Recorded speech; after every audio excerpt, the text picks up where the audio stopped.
देखिए आज की क्लास में ओवरहेड कॉस्टिंग का जो एक नया पॉइंट है वो शुरू हो रहा है, मशीन और रेट। प्लीज ध्यान दीजिए, वेरी वेरी इंपॉर्टेंट टॉपिक शुरू हो रहा है एग्जाम के लिए। आपके सामने मैंने लिखा हुआ मशीन और रेट, MHR।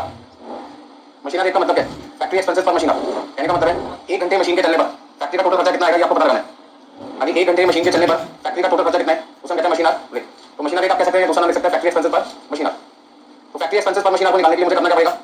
फैक्ट्री एक्सपेंसेस को मशीन से करना पड़ेगा, डिवाइड करना पड़ेगा। अब जो फैक्ट्री एक्सपेंसेस है हम उसे दो कैटेगरी में बांट सकते हैं। पहला है स्टैंडिंग फैक्ट्री एक्सपेंसेस और दूसरा आपके पास है running factory expenses. Standing factory expenses का मतलब है मशीन ऑन हो या मशीन आपकी ऑफ हो तो भी आपको खर्चे पे करने पड़े, ऐसे सारे खर्चे किसमें आ जाएंगे? Standing factory expenses. जैसे मशीन के चलने पर भी फैक्ट्री का रेंट पे करना पड़ता है और मशीन के ना चलने पे भी फैक्ट्री का रेंट पे करना पड़ता है। इसी तरीके से लाइट का खर्चा, मशीन चले तो भी लाइट का खर्चा आएगा, मशीन ना चले तो भी लाइट। तो कहने का मतलब सुपरवाइजर की सैलरी, मशीन चलेगी तो भी आपको सुपरवाइजर को सैलरी देनी, ना चले तो भी देनी। तो फैक्ट्री का मान लो फैक्ट्री आपने परचेज करती है तो फैक्ट्री को परचेज करके उसका हाउस टैक्स आता है, प्राइम टैक्स आता है, वो आपको कभी पे करना पड़ेगा चाहे फैक्ट्री में मशीन चलेगा ना चले। तो स्टैंडिंग फैक्ट्री एक्सपेंसेस का मतलब है मशीन के बंद होने के बाद भी आपको खर्चे पे करने पड़ते हैं, तो आपके वो खर्चे स्टैंडिंग में करोगे। रनिंग का मतलब जब मशीन चलेगी तभी उन खर्चों को आपको पे करना है, मशीन यदि बंद रहेगी ना तो वो खर्चे आएंगे ना आपको उसकी पेमेंट करनी पड़ेगी। तो दोनों तरीके के खर्चे पहले आपको फाइंड करने पड़ेंगे क्वेश्चन में और दोनों को ऐड करके क्या करना पड़ेगा? टोटल फैक्ट्री एक्सपेंसेस और बाद में उसे मशीन से करना है, डिवाइड करना है। तो मशीन जो आपको लेने वो कौन सा लेने हैं? प्रोडक्टिव मशीन का मतलब है वो मशीन जिसमें मशीन के चलने पे प्रोडक्शन भी हुई है। कई बार ऐसा होता है कि मशीन ऑन होती है लेकिन प्रोडक्शन नहीं होता, तो वो टाइम आपको हटाना पड़ेगा। कौन सा टाइम हटाना है?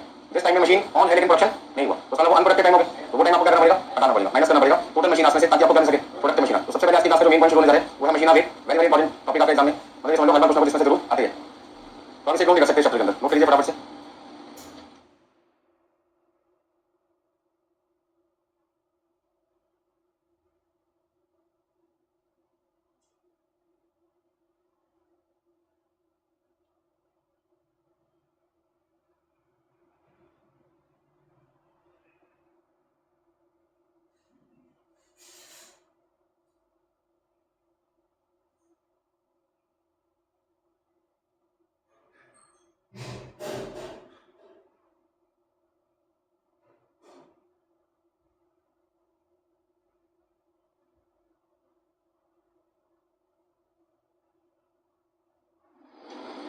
देखिए ध्यान दीजिए, जब भी हमें क्वेश्चन को सॉल्व करना है तो वो क्वेश्चन हमें किस लिए सॉल्व करना है, ये क्वेश्चन का मेन पॉइंट होता है।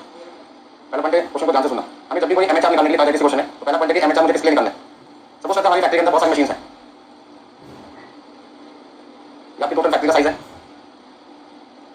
और ये फैक्ट्री जो मैंने किराए पे रखी है उसका जो रेंट है सपोज करते हैं 1 लाख रुपए साल का। अब जो मैं गुड्स प्रोड्यूस कर रहा हूँ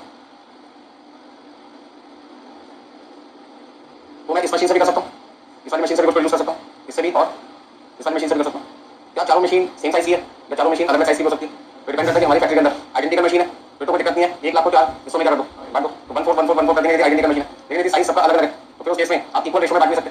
तो ऐसे केस में मेरे को पता लगा कि जो कुछ मैं कस्टमर को बना कर दे रहा हूँ वो मैं कौन सी मशीन से बना के दे रहा हूँ? मशीन 3 से। तो मैं जानना चाहता हूँ कि जो पैसे मैंने कस्टमर से चार्ज करने हैं वो मशीन 1 के पैसे लेने हैं, 2 के, 3 के या फिर 4 के। मेरा क्वेश्चन सुनना है, कस्टमर का नाम है मिस्टर एक्स, जिनको मैंने कुछ बनाकर दिया और वो कुछ मैंने बनाकर दिया वो मैंने मशीन 3 का यूज करके दिया, मिस्टर एक्स को जो कुछ बना के दिया मैंने। तो कस्टमर से जो पैसे लेने हैं मैंने कुछ बना रहे हैं वो कौन सी मशीन के पैसे लेने हैं, 3 के या 1 2 4 के? ठीक है, तो पहला पॉइंट है कि जो मशीन 3 है उसका मैंने एरिया पता लगाया कि टोटल फैक्ट्री का जो एरिया है उसमें से कितना एरिया मशीन 3 के लिए यूज किया जा रहा है। तो पता चला 300 स्क्वायर फीट एरिया हमने किसके लिए यूज किया? मशीन 3 के लिए। और हमारा जो रेंट 1 लाख रुपए जाता है तो टोटल जो एरिया है हमारे पास फैक्ट्री का वो 1200 स्क्वायर फीट है। तो 1200 स्क्वायर फीट में 4 मशीन है जिसमें से जिस मशीन से हमने कुछ बनाकर मिस्टर एक्स को बेचा है वो कौन सी मशीन का इस्तेमाल करके बेचा है? मशीन 3 का। तो कहने का मतलब मिस्टर एक्स से जो फैक्ट्री का खर्चा चार्ज किया जाएगा कुछ बनाने में, जो प्रोडक्ट हमने उसको बेचा है तो कौन सी मशीन का लेना है? मशीन 3 का। और मशीन 3 का रेंट का बर्डन हमें कस्टमर से कितना चार्ज करना है वो देखना पड़ेगा। तो पहला पॉइंट है जो रेंट है वो मेरा 1 लाख रुपए है पूरे साल का, जो कितने एरिया के लिए देना पड़ा? 1200 स्क्वायर फीट के लिए। और मशीन 3 कितना एरिया कंज्यूम कर रही है? 300 स्क्वायर फीट। तो कितना लिखेंगे? तो हम कह सकते हैं 25 50। मान लीजिए हमने मशीन 1 से बनाकर बेचा होता और पता चला मशीन 1 का जो एरिया है वो 250 स्क्वायर फीट है, तो फिर उस केस में रेंट का बर्डन कितना था? एक कस्टमर है मिस्टर भाई, जिन्हें हमने जो गुड्स बनाकर दिया है तो कौन सी मशीन से दिया? मशीन 1 से। तो यहाँ पे रेंट का बर्डन कितना आना चाहिए? 1 लाख रुपए रेंट का बर्डन है कितने एरिया के लिए? 1200 के लिए मुझे किसके चाहिए? तो बताइए कितना आएगा? तो कैसे में मुझे 1 लाख को डिवाइड करना है 1200 से, मल्टीप्लाई करना है 250 से, तो अपने पास कितना आएगा? 20,800 कितने सुधा दी। तो सबसे पहले आपको ध्यान रखना है कि जो क्वेश्चन आप सॉल्व कर रहे हैं वो किसके लिए कर रहे हैं? एक पर्टिकुलर मशीन के लिए। ठीक है, तो यदि किसी क्वेश्चन में एक ही मशीन है तो ध्यान से समझिए वो सारा खर्चा जितने भी खर्चे रखे होंगे किसके मारे जाएंगे? एक ही मशीन के। लेकिन यदि किसी क्वेश्चन में एक से ज्यादा मशीन है तो वहां पे आपके सामने समस्या आएगी कि जो खर्चे हमें क्वेश्चन में रखे हो एक पर्टिकुलर मशीन के थे या सबके थे। अब ऐसे क्वेश्चन में कई बार लिख दिया जाता है फैक्ट्री रेंट, अब आगे लिखा है 1 लाख रुपए, ये नहीं बता रखा कितनी मशीन है, तो क्वेश्चन पढ़ने पर पता चलेगा यदि एक ही मशीन है पूरे क्वेश्चन में तो सारा का सारा 1 लाख का बर्डन उसी मशीन का माना जाएगा। लेकिन यदि क्वेश्चन में 2 मशीन लिखी है तो फिर वो खर्चा 2 मशीन का, 4 मशीन है तो 4 का माना जाएगा, 10 मशीन है तो 10 का माना जाएगा। तो उस केस में आपको सुटेबल बेस ढूंढना पड़ेगा। सुटेबल बेस का मतलब क्या हुआ कि इस रेंट को बांटने के लिए मैंने बेस क्या लिया? क्या लिया? मैंने जो बेस लिया वो क्या लिया? एरिया। तो एरिया की रेशो में मैंने खर्चे को क्या कर दिया? बांट दिया। बात समझ आ गई? तो जब कभी कोई खर्चा ज्वाइंटली आपको देखो, मैंने ज्वाइंट कॉस्ट देखो सिंपल भाषा में, तो और आपके पास एक से ज्यादा मशीन है तो आपको सुटेबल बेस पे करना पड़ेगा, बांटना पड़ेगा। ठीक है, इसी तरीके से जो मैंने एग्जांपल दिया आपको मैंने दिया रेंट का, ऐसे खर्चा लाइट का भी हो सकता है। हो सकता है इस मशीन के लिए आपके 4 पॉइंट हो, इस मशीन के लिए लाइक पॉइंट कितने हैं? 4 पॉइंट है। अभी लाइक पॉइंट होते हैं तो अपने बोर्ड पे सोचे देखेंगे ऑन ऑफ वाले उसमें क्या रहते हैं लाइक पॉइंट। तो इस मशीन के 4 पॉइंट है, इसके लिए मान लीजिए 5 पॉइंट है, इस वाली मशीन के लिए 6 पॉइंट है, इस वाली मशीन के लिए आपके पास में सपोज करते हैं 5 पॉइंट है। तो टोटल पॉइंट्स कितने हो गए मैं पूछो। अच्छा लाइट का खर्चा होल फैक्ट्री का, लाइटिंग चार्जेस होल फैक्ट्री का आपको क्वेश्चन में देते हैं, सपोज करते हैं 20,000 रुपये देते हैं। तो मुझे पता लगाना है कि मशीन नंबर 3 है लाइट का खर्चा कितना है। तो मशीन 3 का लाइट का खर्चा जानने के लिए क्या करोगे, आप लोग सर 20,000 रुपये हमने दे दिए कितने पॉइंट के लिए, टोटल पॉइंट कितने हैं 4 + 5 9 + 6 15 + 5 20। तो 20 पॉइंट्स के लिए हमारा 20,000 रुपये का खर्चा है। यदि मैं यहाँ पे 5 पॉइंट यूज कर रहा हूँ तो फिर मेरा खर्चा कितना आना चाहिए 5,000। तो मतलब मशीन 3 का यदि मुझे रेंट पता करना है तो मैं कितना बोलूँगा 25,000 और लाइट का खर्चा कितना है 5,000। तो क्या दोनों का केस सेम था, यहाँ पे मैंने एरिया लिया रेंट के लिए, यहाँ पे क्या लिया लाइट पर। उसका मतलब क्या है यदि मुझे इंश्योरेंस का खर्चा काटना है, इन चारों मशीन का जो टोटल इंश्योरेंस है वो मान लीजिए 50,000 रुपये, कितना 50,000। इन चारों मशीन का जो मैंने इंश्योरेंस कर रखा है, मैं आपको एग्जाम्पल देना चाहता हूँ क्या समझाने के लिए, ये हर खर्चे का बेस क्या हो सकता है अलग अलग हो सकता है। तो मान लीजिए चारों मशीन का जो इंश्योरेंस का खर्चा है वो अपने पास 50,000 रुपये पूरे साल का। अब आपको क्या लगता है इसे मुझे किस में बांटना चाहिए, एरिया के हिसाब से बांटना चाहिए, लाइट पॉइंट के हिसाब से बांटना चाहिए, वैल्यू के हिसाब से बांटना चाहिए, वैल्यू। तो मान लीजिए इस एसेट की वैल्यू है वो 1 लाख रुपये, इस वाली एसेट की वैल्यू 4 लाख रुपये, इस वाली एसेट की वैल्यू आपके पास में 10 लाख रुपये, इस एसेट की वैल्यू आपके पास है तो मान लीजिए आपके पास में 8 लाख रुपये। ठीक है, मुझे मशीन नंबर 1 का इंश्योरेंस निकालना है या मशीन 4 का इंश्योरेंस निकालना है, मतलब 4 का इंश्योरेंस निकालना है तो 4 का इंश्योरेंस कितना आएगा आपका, मशीन 4 का इंश्योरेंस कितना आएगा, इंश्योरेंस चार्जेस मशीन 4 के कितने आएंगे। तो आपको 50,000 रुपये टोटल इंश्योरेंस था कितनी वैल्यू पे 1 लाख + 4 लाख 5 5 10 और 10 20 लाख। तो 20 लाख रुपये की वैल्यू पर आपको 50,000 रुपये का प्रीमियम देना पड़ता है और मशीन 4 का यदि इंश्योरेंस का खर्चा निकालना चाहते हैं तो 10 लाख की वैल्यू पर इंश्योरेंस का बर्डन जो बर्डन वो कितना आएगा 25,000 रुपये। तो यदि कोई खर्चा एक ही मशीन का देगा तो कोई टेंशन नहीं लाइफ। जैसे मान लीजिए हस्बैंड वाइफ है, एक दोनों है, उनका एक ही बेटा है तो प्रॉपर्टी का अपना कौन होगा, उनके बाद में एक ही बेटा जगह कहाँ है तो 2 या 2 से ज़्यादा बेटे होंगे, बेटियां होंगी, मतलब अपना कितने 2 या 2 से ज़्यादा। तो उस केस में झगड़ा आता है कि बांटे कैसे, लेकिन जहाँ पे सिंगल होगा तो एक ही बंदा होगा, एक ही वारिस होगा तो कोई दिक्कत नहीं। तो उसी तरीके से फैक्ट्री के अंदर भी एक ही मशीन है तो कोई दिक्कत नहीं है, सारे बच्चे उसी मशीन के। लेकिन दिक्कत कहाँ होगी जहाँ पर आपका एक से ज़्यादा मशीन होगी। तो आपको क्या लगता है फैक्ट्री में होगी एक मशीन होती है, एक से ज़्यादा होगी, एक से ज़्यादा। तो ज़्यादातर क्वेश्चन में एक से ज़्यादा मशीन का केस आपके सामने आएगा और उन क्वेश्चन में आपको सबसे पहले ध्यान से पढ़ना पड़ेगा। यदि किसी मशीन के आगे खर्चे के आगे पर मशीन लिखा है फिर वो खर्चे मशीन का फिर उसे बांटने की जरूरत नहीं है। लेकिन यदि खर्चे के आगे ये नहीं बताएगा कि वो पर मशीन का टोटल है फिर क्या करोगे, तो फिर आप उसे एज्यूम करके चलोगे वो खर्चा टोटल मशीन का दे रखा है। बात समझ में कोई दिक्कत इसमें किसी नोट करना मुझे इसमें से तो कर लीजिए, फोटो खींचना है फोटो खींच लीजिए, फोटो खींच के फायदा क्या होगा, हो जाएगी किसी दिन फोटो हो जाएगी मतलब पता नहीं चलेगी कहाँ गई।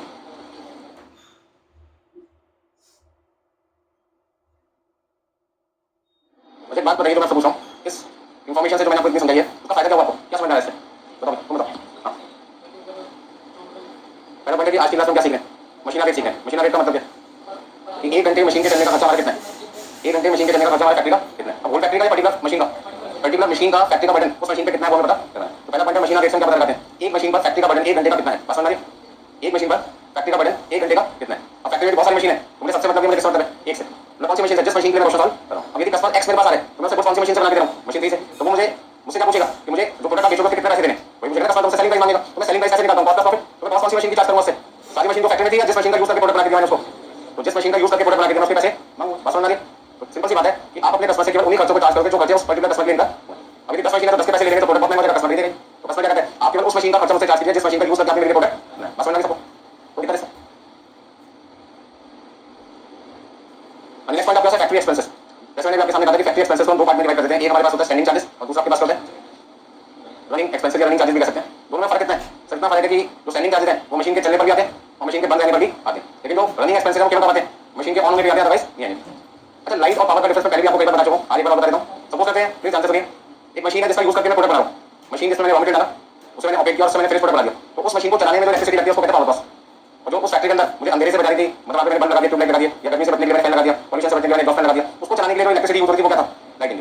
समझ में? तो कहने का मतलब क्या हुआ कि पावर का बटन और लाइट का बटन अलग अलग नेचर है। पावर का यूज होगी जब मशीन को आप ऑन करेंगे और लाइट का यूज होगी जैसे आप फैक्ट्री में एंटर करोगे चाहे प्रोडक्शन करो या ना करो। अब क्लास मान लीजिए शुरू के 12 बजे फॉर एग्जांपल और हमारी लाइट तो पहले ऑन हो गई ना सुबह, जैसे हमारे 7 बजे आ गया लाइट ऑन कर दी फैन ऑन कर दिया। कहने का मतलब है कि मैं पढ़ाऊं तो भी लाइट ऑन है, नहीं पढ़ा तो भी ऑन है। अब तक जब मैं शाम को यहाँ से जाऊंगा तो शाम तक थोड़ी पढ़ाऊंगा आपको, बात मेरी समझ में। तो कहने का मतलब लाइट का जो खर्चा है वो मशीन के चलने पर भी आता है, मशीन के ना चलने पर भी आता है, लेकिन जो पावर का बटन है वो कब आता है मशीन के ऑन होने पर ही आता है। पहला मतलब ये समझने का। दूसरा मैंने डेप्रिसिएशन 2 जगह लिखा हुआ है, बच्चे अक्सर पूछ रहे हैं डेप्रिसिएशन आपने 2 बार क्यों लिख दिया, तो क्या मैं एक खर्चे को 2 बार कैसे ले सकता हूं? नहीं, इसका मतलब एक बात तो क्लियर हो गई, या तो डेप्रिसिएशन स्टैंडिंग की हेडिंग में आएगा या डेप्रिसिएशन रनिंग की। अच्छा यदि डेप्रिसिएशन स्टैंडिंग की हेडिंग में आ गया तो उसे कहां नहीं लिखना रनिंग में, और यदि रनिंग में आ गया तो स्टैंडिंग में नहीं। अब मुझे कैसे पता चलेगा रनिंग में लिखना है स्टैंडिंग में? तो उसके लिए यदि डेप्रिसिएशन के आगे पर मंथ लिखा दिखाई दे या क्या लिखा दिखाई दे पर वीक या फिर पर डे, तो समझ लो वो खर्चा क्या है स्टैंडिंग में। मैंने आपको बता दिया 1 महीने का डेप्रिसिएशन 50,000 रुपये। अब किसी ने मुझसे पूछा नहीं मशीन चली थी या नहीं चली थी, मतलब मशीन के बारे में बिना डिस्कशन करे मुझे डेप्रिसिएशन का अमाउंट बता दिया, तो उसमें मशीन चल रही है तो भी 50 नहीं चली तो भी 50 है। लेकिन यहाँ पर जो डेप्रिसिएशन है उसके लिए क्या लिखा है डेप्रिसिएशन पर आवर, क्या लिखा है pH per hour, depreciation per hour into machine. इसका मतलब यहाँ पे जो डेप्रिसिएशन है वो कब निकल रहा है मशीन के चलने के बाद। तो मशीन के टाइम को कंसीडर करके यदि मैं डेप्रिसिएशन निकालता हूँ तो वो रनिंग है, और मशीन के टाइम को बिना कंसीडर करके डेप्रिसिएशन निकालता हूँ तो वो कौन सा है स्टैंडिंग है। क्या होना, एक ही जगह शो करना है, या तो स्टैंडिंग में या फिर रनिंग में। दूसरा पॉइंट क्या बना, यदि पर मंथ पर डे पर वीक आपको दे रखा तो आपसे काम देंगे स्टैंडिंग में, और यदि डेप्रिसिएशन पर आवर निकालते हैं तो उस केस में डेप्रिसिएशन अमाउंट पे कन्वर्ट करने के लिए उसके टाइम से मल्टीप्लाई करना पड़ेगा। जैसे टाइम से मल्टीप्लाई करोगे, आवर से मल्टीप्लाई करोगे, वो डेप्रिसिएशन आपको कौन सी आएगी में रनिंग। सिमिलरली यही सारा काम किस लिए भी करना है, रिपेयर के लिए। यदि रिपेयर चार्जेस पर मंथ या पर वीक या पर एनम या पर डे पर क्वार्टर लिखा है तो स्टैंडिंग में लिखना है, और यदि रिपेयर चार्जेस पर आवर लिखा है, रिपेयर चार्जेस पर आवर लिखा है और आप उसे मशीन से मल्टीप्लाई करके टोटल अमाउंट में कन्वर्ट करोगे तो फिर उस केस में वो रिपेयर चार्जेस कौन सी आएगी आ जाएगा, रनिंग आ जाएगा। बस समझ में आ गया सबको, कोई दिक्कत किसी को। कंज्यूमेबल स्टोर जैसे फैक्ट्री के अंदर मशीन होती है, उनको साफ करने के लिए कॉटन वेस्ट कपड़ा यूज करते हैं, लुब्रिकेंट डालते हैं। आपने देखा होगा टेलर के पास जब जाते हैं तो वो सिलाई मशीन से जब कपड़े सीने की जो बात करता है तो सबसे पहले मशीन को क्या करते हैं, लुब्रिकेंट डालते हैं, थोड़ा जाने को तेल डालना होता है। क्या उसी वक्त को कपड़े सीना चालू कर देते हैं? नहीं, तो 2 मिनट चलाने के बाद उसमें से जो भी तेल बाहर निकल रहा है तो कपड़े से क्या करते हैं, पूछ लेते हैं। ऐसा क्यों करते हैं? ताकि उस दो मशीन में से तेल निकला होगा वो काले कलर का होगा और हमारी जो वाइट शर्ट को सील दें क्या होगा, स्पॉट लग जाएंगे ना।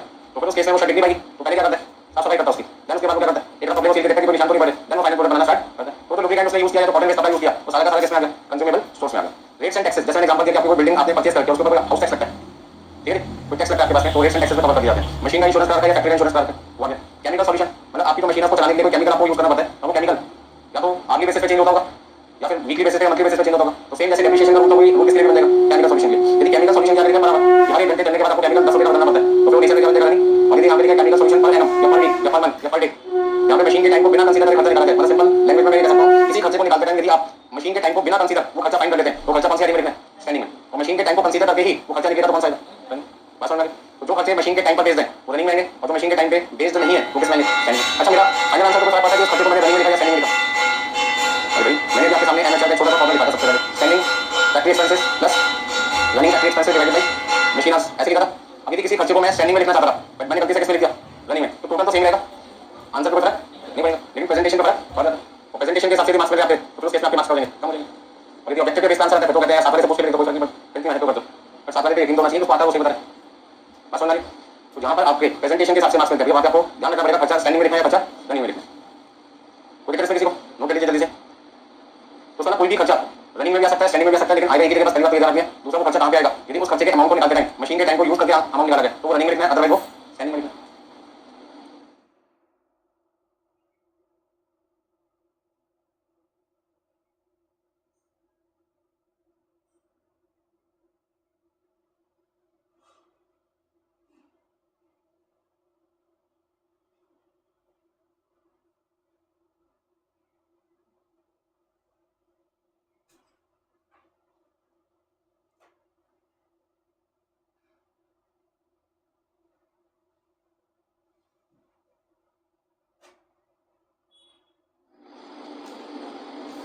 ठीक है, नेक्स्ट पॉइंट आपके पास है मशीन आवर्स, मशीन का समय आराम से कर सकते हैं। Total machine hours, total machine hours का मतलब क्या है, सपोज करते हैं हमारी फैक्ट्री में वर्कर सुबह कितने बजे आ गए, 8 बजे आ गए और शाम को 6 बजे गए, तो ये जो टाइम है 8 बजे से लेकर 6 बजे तक का, तो किसका टाइम है, लेबर का टाइम है। कितने घंटे, 10 घंटे। अच्छा, यदि वर्कर सुबह 8 बजे आ गया तो मशीन भी हम कितने बजे शुरू कर सकते हैं, 8 बजे चलाना शुरू कर सकते हैं। और यदि वर्कर शाम को 6 बजे जा रहे हैं तो मशीन भी कितने बजे बंद की जा सकती है, तो उसका जितना टाइम वर्कर ने काम किया उतना टाइम किससे भी लिया जा सकता है, मशीन से। तो हम कह सकते हैं कि वर्कर का टाइम 10 घंटे तो मशीन का टाइम कितना है, 10 घंटे। अब पॉइंट ये कि क्या लगातार 10 घंटे मशीन चलेगी, तो उसमें टोटल मशीन आवर्स तो ये तो एक दिन के 10 घंटे हो गए, एक दिन के 10 घंटे हो गए, साल में 365 दिन है, और उसमें से हमारी फैक्ट्री के अंदर काम कितने दिन होते हैं, 300 दिन, बाकी दिन हॉलीडेज होते हैं, सैटरडे संडे की छुट्टी है, 10 हॉलीडे की छुट्टी जो भी है। अब ऐसे में टोटल मशीन आवर्स हमारे कितने आ गए, 3000 घंटे आ गए। अब आपको क्या लगता है इन 3000 घंटों में लगातार काम होगा, तो पता लगा कि इन 3000 घंटों में 3 तरीके का टाइम होता है आपके पास में। एक आपके पास होता है रिपेयर टाइम, कौन सा टाइम है, रिपेयर टाइम। रिपेयर टाइम का मतलब जब मशीन चलती है तो काफी होती है, खराब होती है तो आपसे क्या करते हैं, रिपेयर कराते हैं। रिपेयर कराने के 2 टाइम होते हैं, जब मशीन चल रही थी तब खराब हुई थी तब रिपेयर कराया, या 8 बजे से पहले रिपेयर कराया था, 6 बजे के बाद कराया था। लेकिन आपको समझ है रिपेयरिंग का बोलिए 8 बजे से पहले या 6 बजे के बाद, फिर तो रिपेयर का टाइम 3000 घंटों में शामिल नहीं होगा। लेकिन यदि 8 बजे से लेकर 6 बजे के बीच में हमारी मशीन खराब हो जाती है और मैं उसी दौरान से ठीक कराता हूँ, मेरा क्वेश्चन समझ पा रहे हैं, मैं बोलता हूँ मेरी मशीन सुबह 8 बजे ऑन हो गई, शाम को 6 बजे का होगी, तो 8 बजे से लेकर 6 बजे के बीच में तो 10 घंटे मशीन चल रही थी, उस 10 घंटे में पता चला 1 घंटे के लिए मेरी मशीन खराब हो गई, मतलब मशीन खराब हो गई और उसको ठीक कराने में टोटल कितना समय लगा, 1 घंटे। तो 1 घंटे मेरी प्रोडक्शन क्या होगी, तो गई। अब मेरा क्वेश्चन आपसे था ये कि क्या ये 1 घंटे के 10 घंटे में शामिल है या नहीं है, बिल्कुल है, क्योंकि मैंने रिपेयरिंग कब कराई है, इन्हीं 10 घंटों में जब मशीन खराब हुई थी तभी मैंने रिपेयरिंग कराई थी। यदि मैंने रिपेयरिंग 8 बजे से पहले या 6 बजे के बाद कराई होती तो मुझे कैसे पता चलता कि मशीन में खराबी है, ठीक कराने, तो उसके लिए मुझे अपने वर्कर से डेली बेसिस पे क्या करनी चाहिए, बात करनी चाहिए। क्योंकि आज आपने जो प्रोडक्शन किया मशीन से, आपको ऐसा लगा कि मशीन को दिक्कत आ रही है आपको, यदि वर्कर आपको बता देता ये प्रॉब्लम आ रही है तो समझदारी से काम लेना चाहिए। जैसे वर्कर शाम को 6 बजे आएगा, इंजीनियर को बता दो मशीन रिपेयर करने वाले बंदे को, उससे बढ़िया आगे वर्कर ने ये साथ से बताइए जरा चेक कर लो, जो चीज़ बदलना उसको बदल दो, तो वो रिपेयर का टाइम काफी होता ना, क्योंकि वर्कर कहता है 8 बजे से लेकर 6 बजे के बीच में मशीन कभी खराब हुई, और जब भी खराब होने की शंका होती है हमसे पहले ही करवा लेते हैं, ठीक है। यदि खराब होने से पहले उसको ठीक करा दिया तो कहते हैं प्रिवेंटिव मेंटेनेंस, क्या कहते हैं प्रिवेंटिव। और जो 10 घंटों में चलते चलते मशीन खराब हुई तब ठीक कराई है तो कहते हैं ब्रेकडाउन मेंटेनेंस, क्या कहते हैं। तो इसका मेंटेनेंस कितनी तरीके की होगी, तो एक ब्रेकडाउन और एक प्रिवेंटिव, बस समझ में आ गया। प्रिवेंटिव का मतलब क्या होगा, इस समय से पहले ही आपने क्या कर दिया, ठीक करा दिया, कोई दिक्कत है। तो अब पॉइंट ये है कि मुझे यहाँ पे तो रिपेयर टाइम देना 5 साल देना है। ब्रेकडाउन वाला, ब्रेकडाउन का मतलब है इन 3000 घंटों में जो मशीन चल रही थी, इन 3000 घंटों में मुझे क्वेश्चन में बताया गया कि 200 घंटे ऐसा टाइम था जिसमें मशीन खराब हो गई थी और उस समय कोई प्रोडक्शन नहीं हुआ। अच्छा, जब मशीन आप ऑन करते हो तो क्या मशीन अपने आप प्रोडक्शन करना शुरू कर देती है कि आपको उसमें इंस्ट्रक्शन देनी पड़ती है? इंस्ट्रक्शन देनी पड़ती है, कंप्यूटर खोलते हैं, ऑन करते हैं तो क्या अपने आप प्रिंटर निकलना चालू होता है? प्रिंटर से प्रिंट आउट निकलना चालू हो जाएगा या आपको पहले अपना कंप्यूटर ऑन करना पड़ेगा, फिर उसमें फोल्डर सेलेक्ट करना पड़ेगा, फाइल सेलेक्ट करनी पड़ेगी, फिर आपको प्रिंटर ऑन करना पड़ेगा, फिर आपको जो शॉर्ट कमांड कंट्रोल किया वो आपको देना पड़ेगा, फिर डेट सेलेक्ट करना पड़ेगा, कितने प्रिंट आउट निकालने, कलर निकालने, ब्लैक एंड व्हाइट निकालने, ये सारी की सारी आपको करनी पड़ेगी, सेटिंग करनी पड़ेगी। अच्छा, जब तक आप सेटिंग कर रहे हैं तब तक क्या प्रिंटर से प्रिंट आउट निकला था? अच्छा, आगे बताओ, अब तक आपका कोई क्वेश्चन सॉल्व हुआ कि क्लास में प्रोडक्शन कितना हो गया बताओ? जोर से बोलो, शर्माने की जरूरत नहीं है। जीरो, जीरो का मतलब एक भी क्वेश्चन आपने अभी तक नहीं किया और यदि मैं आज ही आपकी क्लास खत्म कर दूं अभी तो क्या हो गया? आने जाने का मेरा क्या दिक्कत लगा? सर एक भी क्वेश्चन नहीं करा, लेकिन क्या आपको ऐसा लग रहा है कि मैं यहाँ पे कोई काम नहीं कर रहा? इतनी देर से कोई ना कोई आपको समझाने का काम कर रहा हूँ। ऐसे मुझे मशीन को भी समझाना पड़ता है कि जो मैं चाहता हूँ वैसा काम करके दो, उसे कहते हैं इंस्ट्रक्शन देना, सेटिंग करना। एक होगा सेटअप टाइम। अब वो सेटअप टाइम प्रोडक्टिव भी हो सकता है, सेटअप टाइम अनप्रोडक्टिव हो सकता है, क्वेश्चन को पढ़ने के बाद पता चलेगा। तो 300 घंटे हमारे सेटअप टाइम है और क्वेश्चन में लिखा हुआ है 60% प्रोडक्टिव, 60% प्रोडक्टिव है। तो बाकी का जो बचा हुआ टाइम होगा वो हमें क्वेश्चन में ढूंढना है, उसको कहते हैं प्रोडक्टिव मशीन आवर्स। तो आपको कौन से मशीन आवर्स की जरूरत पड़ेगी ढूंढने में? तो उसमें क्या क्या चीज गिवन होगी? गिवन क्या क्या चीज होगी आपके पास में? गिवन में एक तो ये गिवन होगा, दूसरा ये गिवन होगा, तीसरा ये गिवन होगा। फाइंड क्या करना होगा क्वेश्चन में? Productive machine hours. बस समझ में आ रही? तो प्रोडक्टिव मशीन आवर्स को निकालने के लिए मुझे क्या करना चाहिए आपके हिसाब से? जल्दी बताओ जरा। जरा सोचो क्या फॉर्मूला बनता है? टोटल मशीन आवर्स में से वो सभी समय माइनस कर दीजिए जिसमें काम नहीं हुआ। तो टोटल मशीन आप 3000 घंटे जिसमें से आपको क्या लगता है रिपेयर के दौरान काम हुआ होगा? तो रिपेयर के बारे में कोई इन्फॉर्मेशन ना देती हो तो आप उसे अपनी तरफ से क्या मान के चलेंगे? अनप्रोडक्टिव मान के चलेंगे, जो कि कितने? 200 घंटे। फिर सेटअप टाइम, सेटअप टाइम कौन सा वाला माइनस करना है? जो अनप्रोडक्टिव है। अनप्रोडक्टिव कौन सा? 40%। तो 40% किसका? 300 घंटे का, जो कितना बनता है? 120 घंटे। तो हम यदि 3000 में से माइनस करते सभी टाइम को तो कितना लिख सकते हैं? 2680 घंटे। तो 2680 घंटे हमारे पास में क्या आ जाएगा? Productive machine hours. नोट कर लीजिए फटाफट से।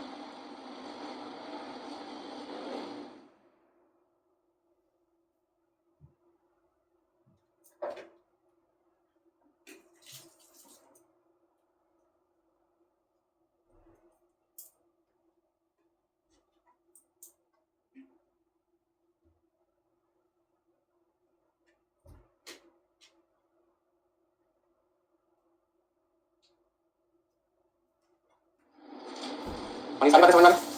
तो क्या सीख रहे हैं आपकी क्लास में कि 1 घंटे एक मशीन के चलने पर फैक्ट्री का बर्डन हमें कस्टमर से कितना चार्ज करना है, जिसको हमने एक नाम दे दिया मशीन आवर एमएचआर। और उस एमएचआर को निकालने के लिए मुझे फैक्ट्री के जितने भी खर्चे थे वो पहले सारे के सारे ढूंढने पड़ेंगे। और सबसे पहले देखना पड़ेगा कि उस फैक्ट्री के अंदर मशीन एक है या एक से ज्यादा है। यदि एक मशीन है तो कोई दिक्कत नहीं है, लेकिन यदि एक से ज्यादा मशीन है और मुझे एक पर्टिकुलर मशीन का खर्चा निकालना है तो फिर मुझे कहीं ना कहीं टोटल एक्सपेंसेस को उस पर्टिकुलर मशीन को निकालने के सुटेबल बेस पर ढूंढना पड़ेगा। जैसे मैंने रेंट के लिए सुटेबल बेस क्या लिया था? एरिया। लाइट के खर्चे को बांटने के सुटेबल बेस क्या था? लाइट पॉइंट लिया। उसी तरीके से इंश्योरेंस को बांटने के लिए क्या लिया? वैल्यू। ऐसे डेप्रिसिएशन को बांटने के लिए वैल्यू दे सकते हैं, क्योंकि जो असेट जो मशीन जितनी महंगी होगी उसका डेप्रिसिएशन उतना ज्यादा होगा। फिर टोटल खर्चे निकालने के बाद हमें क्या करना है? हमें मशीन से डिवाइड करना है। अब मशीन यहाँ पे बहुत सारे तरीके हैं। एक टोटल मशीन है, एक आपका रिपेयर मशीन है, एक आपका सेटअप मशीन है, एक आपका प्रोडक्टिव मशीन है। तो मुझे कौन से मशीन की रिक्वायरमेंट है? ऐसे मशीन जिसमें मशीन के चलने से क्या हो? प्रोडक्शन। तो वो टाइम जिसमें मशीन ने प्रोडक्शन किया उसको कहते हैं प्रोडक्टिव मशीन। तो उसमें से मुझे निकालने का फॉर्मूला क्या बनाना पड़ा? अच्छा, फॉर्मूला रखना पड़ेगा, समझ में आ गया? समझ में आ गया? तो जिस समय हमने काम नहीं किया उसे टोटल में से क्या कर दो? माइनस करो। तो बचा हुआ टाइम कौन सा आएगा? अपना भी प्रोडक्टिव वाला। नोट करिए सब यहाँ तक। चलिए आगे चलिए। तो प्रोडक्टिव मशीन निकालने का ये फॉर्मूला आपके पास में लिखा हुआ है, ठीक है? एक एग्जांपल मैं आपको दे रहा हूँ जो आप मुझे करके दिखाएंगे अभी। तो repair and maintenance by default हमेशा क्या माना जाता है? अनप्रोडक्टिव, क्योंकि मान के चलते हैं कि मशीन खराब हो गई है तो उससे कोई प्रोडक्शन नहीं होगा। दूसरा जो सेटअप टाइम है वो प्रोडक्टिव भी हो सकता है, अनप्रोडक्टिव भी हो सकता है। तो क्वेश्चन में मेंशन होता है कि आप उसे प्रोडक्टिव मानेंगे या अनप्रोडक्टिव। और यदि क्वेश्चन साइलेंट है तो फिर आपकी असम्पशन है कि आप उसे प्रोडक्टिव भी मान के चल सकते हो, अनप्रोडक्टिव। तो हम जनरली यदि क्वेश्चन साइलेंट होता है तो क्या मान के चलते हैं? अनप्रोडक्टिव। कि मशीन में जब हम सेटिंग कर रहे थे उस समय वो मशीन कोई दूसरा काम नहीं कर रही थी, तो उसमें वो मशीन आइडियल खाली रही, इसका मतलब उसमें प्रोडक्शन नहीं हुआ। जैसे मान लीजिए मेरा एक लैपटॉप है जिसमें मैं आपको बता रहा हूँ, उसके साथ मैंने प्रिंटर भी अटैच कर रखा है। तो प्रिंटर मेरी एक मशीन है, जब तक मैं इस लैपटॉप से या इस डेस्कटॉप से जो भी मैं यूज कर रहा हूँ कमांड नहीं दूंगा प्रिंटर को, वो प्रिंटर क्या रहेगा? खाली रहेगा। तो इस लैपटॉप पे मुझे आधे घंटे का समय लग गया ये पता लगाने के लिए कौन से पेज का प्रिंट आउट निकालना चाहता हूँ। तो वो आधे घंटे मेरे लिए क्या हुआ? सेटअप टाइम हो गया। लेकिन क्या उस आधे घंटे में प्रिंटर से मैंने प्रिंट आउट निकाला? नहीं निकाला। तो प्रिंटर का वो आधा घंटा क्या हो गया? अनप्रोडक्टिव हो गया। क्या हो गया? अनप्रोडक्टिव, क्योंकि उस आधे घंटे में मैंने उस प्रिंटर से कोई प्रोडक्शन नहीं किया था, मतलब कोई प्रिंट आउट नहीं निकाला था। तो वो आधा घंटा मेरे लिए क्या माना जाएगा? अनप्रोडक्टिव। अब उसी आधे घंटे में मान लीजिए मैंने कोई प्रिंट आउट निकाला होता, इन आपको ध्यान से सुना, अभी जो मैंने एग्जांपल दे रहा हूं अनप्रोडक्टिव का दे रहा हूं। अब मैं दूसरा इसका दे रहा हूं प्रोडक्टिव का। अब मेरे 3 लैपटॉप है, कितने लैपटॉप है? 3, लेकिन प्रिंटर कितने हैं? एक है। तो जब मैं उस पहले लैपटॉप से ये पता लगाना चाहता था कौन सा मुझे प्रिंटर से प्रिंट आउट निकालना है, मतलब कौन सा प्रिंट आउट निकालना है, तब तक दूसरे बंदे ने पहले से सिलेक्शन करता था मुझे कौन सा प्रिंट आउट निकालना है। तो दूसरे लैपटॉप से मैंने प्रिंटर को कह दी इंस्ट्रक्शन, अब वो फटाफट से प्रिंट आउट निकाल दिया। जब मेरी बारी आई आधे घंटे में तब तक पहली कॉपी हो गई, कंप्लीट हो गई। तो क्या मेरे लिए प्रिंटर आधे घंटे खाली था? क्वेश्चन का जवाब आपको देना है कि जब मैं आधे घंटे ये पता लगा रहा था कि प्रिंटर से कौन सा प्रिंट आउट निकालना है, तो क्या उस आधे घंटे में प्रिंटर ने कोई और काम किया था या नहीं किया था? किया था, वो खाली नहीं था। तो वो यदि खाली नहीं था तो क्या माना जाएगा? वो आधा घंटा प्रिंटर का क्या माना जाएगा? प्रोडक्टिव माना जाएगा, क्योंकि खाली नहीं था। इसका प्रिंटर का आधा घंटा प्रोडक्टिव हो सकता है, आधा घंटा अनप्रोडक्टिव हो सकता है। ये डिपेंड करता है कि जब मैं इंस्ट्रक्शन दे रहा था अपने कंप्यूटर को प्रिंटर से प्रिंट आउट निकालने के, उस दौरान वो प्रिंटर कोई और काम कर रहा था या नहीं कर रहा था। यदि नहीं कर रहा था तो अनप्रोडक्टिव माना जाएगा, और कर रहा था तो प्रोडक्टिव माना जाएगा। बस समझ आ गई? सेटअप टाइम की बात कर रहे हैं, ठीक है? रिपेयर को हमेशा क्या माना जाता है? अनप्रोडक्टिव माना जाता है। बात चलती है किसकी? Setup time. सेटअप टाइम का मतलब क्या? क्लियर हो गया? कोई चीज को सेट करना ताकि हम अपने मुताबिक प्रोडक्शन कर सकें, आउटपुट निकाल सकें। हाँ आंसर निकाला किसी ने कितना 2020। तो देखिए सबसे पहले हमने यहीं पे लिख दिया टोटल कितना है 2200, रिपेयर कितना है 100, मतलब कि 2100। अब 200 में 60% प्रोडक्टिव है, मुझे कौन सा चाहिए कितना लिखें 80, कितना लिखूं 2000।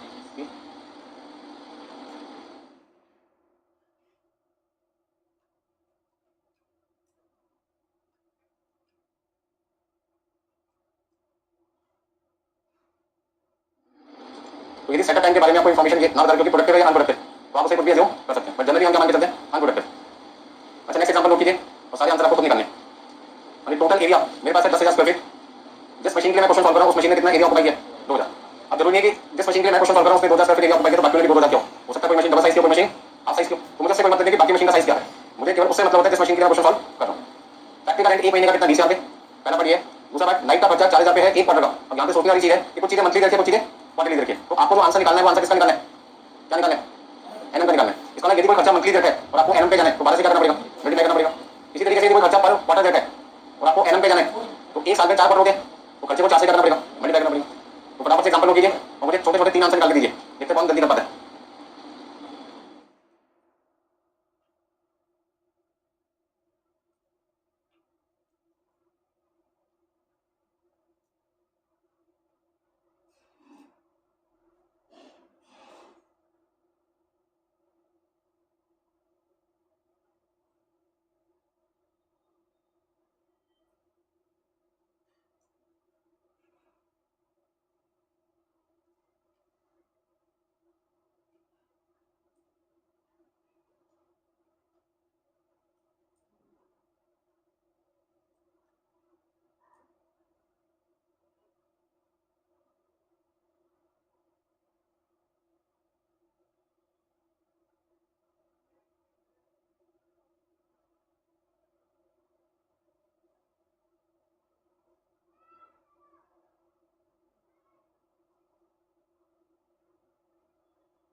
देखिए टेंशन लेने की आपको जरूरत है। सबसे पहले हमें जिस मशीन के लिए क्वेश्चन सॉल्व करना है उसके लिए पूछा गया factory rent per annum for one machine, एक मशीन का फैक्ट्री का खर्चा एक साल का कितना वो बताना है। तो मैंने जो रेंट आपको 20,000 देता है वो एक महीने का, तो सबसे पहले से 12 से क्या करो मल्टीप्लाई ताकि वो खर्चा मन से किस पे कन्वर्ट हो सके एनम पे। तो 24,000 का कितना 2,40,000 आएगा, 2,40,000 पे एक साल का खर्चा है कितने एरिया के लिए 10,000 के लिए, और मुझे किस लिए चाहिए 2,000 के लिए। तो मैं यहाँ पे क्या लिखूंगा सॉल्यूशन में फैक्ट्री रेंट पर एनम एक मशीन के लिए, तो मुझे यहाँ पे सबसे पहले क्या लिखना पड़ेगा। और यहाँ पे मेरा जो रेंट था वो 20,000 पे एक महीने का था, मुझे कितने महीने का चाहिए 12 महीने का चाहिए। और ये जो रेंट था वो कितने स्क्वायर फीट के लिए था और मुझे किस लिए चाहिए कितना लिखे। तो उसका नाम फैक्ट्री का रेंट जिस मशीन के लिए मैं निकालना चाहता हूँ कितना मिल जाएगा एक साल के लिए 48,000। ऐसे ही लाइट का खर्चा निकालो, तो लाइट का खर्चा निकालने के लिए हम कह सकते हैं लाइट का खर्चा 40,000 रुपये एक क्वार्टर का, और पूरी फैक्ट्री में कितने पॉइंट है 20 पॉइंट है। तो 40,000 रुपये लाइट का खर्चा आता है एक क्वार्टर का, साल में कितने क्वार्टर होते हैं 4, और कितने पॉइंट के लिए था और हमें किसके लिए चाहिए 5 पॉइंट के लिए। बताओगे कितना लिखो 4,000। यानी टोटल मशीन कितने टोटल मशीन से 5,000, रिपेयर टाइम कितने 50% ऑफ प्रोडक्टिव सेटअप टाइम। तो पहले प्रोडक्टिव सेटअप टाइम ढूंढो कितना है, यानी एक घंटे में 1,000 घंटे मेरा सेटअप टाइम है जिसका 60% अनप्रोडक्टिव है, तो प्रोडक्टिव कितना होगा 400। तो 5,000 घंटे टोटल है, इसमें से repair maintenance time productive time का 50% है, तो 1,000 का पहले 40% निकाला प्रोडक्टिव टाइम इंटू 50% कर दिया तो रिपेयर टाइम आ गया। और अनप्रोडक्टिव यदि मुझे निकालना है तो 60% निकाला, तो 5,000 में से मैंने माइनस किया किसको 200 को और 600 को इक्वल टू 4,000 200।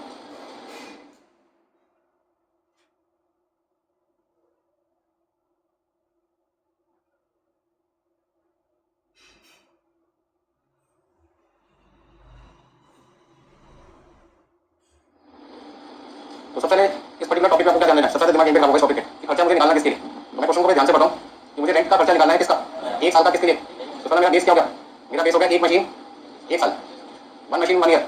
तो सारी चीजें यदि मैं एक मशीन के लिए निकालना चाहता हूँ तो कोई दिक्कत नहीं है, वहाँ पे वो खर्चा एक से ज्यादा मशीन के लिए, तो कोई ना कोई बेस लेके मुझे पहले उसे एक मशीन में कन्वर्ट करना पड़ेगा। दूसरे को खर्चा मंथली देखा या वीकली देखा या क्वार्टरली देखा या हाफ ईयरली देखा है, उसे एनम बनाने के लिए मुझे किसी ना किसी चीज से मल्टीप्लाई करना पड़ेगा। जैसे मंथ को ईयर में कन्वर्ट करके 12 से मल्टीप्लाई करते हैं, हाफ ईयर के लिए 2 से मल्टीप्लाई करते हैं, क्वार्टर के लिए किससे 4 से, वीक के लिए किससे 52 से, एक साल में 52 माने जाते हैं। हो गया सबका, कोई दिक्कत किसी को, नोट करने किसी ने करिए सबने।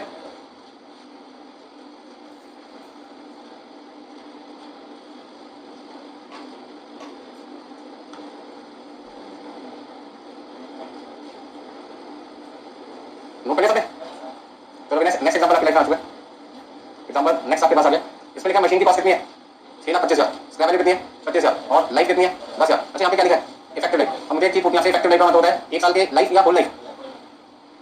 होल लाइफ का मतलब, होल लाइफ का मतलब क्या होता है, जैसे मान लीजिए मैं किसी सप्लायर से मशीन खरीदने जाता हूँ, जब मैं किसी सप्लायर से मशीन खरीदने जाता हूँ तो उससे पूछता हूँ कि आगे मशीन खरीद रहा हूँ तो 2 साल 4 साल 10 साल 15 साल में मशीन क्या जाएगी, कमाल हो जाएगी, स्क्रैप हो जाएगी, तब तक ये मशीन कितने घंटे चलेगी, तो उसके 10,000 घंटे टोटल चलेगी। ठीक है, तो 10,000 घंटे तक ये मशीन चल सकती है और 10,000 घंटे के बाद मशीन खराबी आनी स्टार्ट हो जाएगी, मशीन क्या करेगी, प्रॉब्लम क्रिएट करेगी और प्रोडक्शन क्वालिटी आपकी क्या हो जाएगी, गिर जाएगी। समझ रहे बात। तो मशीन की जो लाइफ है वो मैन्युफैक्चर में कितनी बताइए 10,000 घंटे। अभी 10,000 घंटे एक साल की नहीं है, होल लाइफ है। अभी आपके ऊपर डिपेंड करता है कि आप 10,000 घंटे 2 साल में पूरे कर दो, 4 साल में कर दो, 5 साल में कर दो, 6 साल में कर दो। हमें लाइफ किसमें देगी, आवर्स में देगी। अब मेरा क्वेश्चन आपसे है कि जब लाइफ आवर्स में रखी होगी आपको तो डेप्रिसिएशन में स्टैंडिंग के अंदर लिखूंगा या रनिंग में लिखूंगा, रनिंग में लिखूंगा, क्योंकि यहाँ मैं डेप्रिसिएशन पर आवर ढूंढ सकता हूँ, क्या कर सकता हूँ, पर आवर ढूंढ सकता हूँ। और जब डेप्रिसिएशन पर आवर मिलेगा तो मुझे उसे अमाउंट में लाने के लिए मशीन के टाइम से करना पड़ेगा, मल्टीप्लाई करना पड़ेगा। तो इसका नाम यदि किसी क्वेश्चन में मशीन की जो लाइफ है वो ईयर्स की जगह आवर्स में रखी हो तो वहाँ पे डेप्रिसिएशन स्टैंडिंग कैटेगरी में लाने के काम लिखना, रनिंग में लिखना, सिंपल सी बात है। अब टोटल टाइम कितना है 2,000 घंटे, रिपेयर मेंटेनेंस टाइम है 200 घंटे, सेटअप टाइम टोटल टाइम का 18% है। अब टोटल टाइम कितना है 2,000 घंटे, तो 2,000 घंटे का 18% कितना हुआ 360 हो गया। 360 घंटे का 50% अनप्रोडक्टिव है, मतलब कि 180 घंटे। आपको यहाँ पे डेप्रिसिएशन पर आवर निकालना है, प्रोडक्टिव मशीन आवर्स निकालना है और डेप्रिसिएशन का निकालना है एक साल का निकालना है। देखते कितने लोग आंसर निकाल पाते हैं आप में से।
मतलब 1 घंटे का डेप्रिसिएशन आपके पास 60 रुपए कैसे निकाला, तो आपको याद होगा डेप्रिसिएशन निकालने का फॉर्मूला होता है cost minus square value divided by life.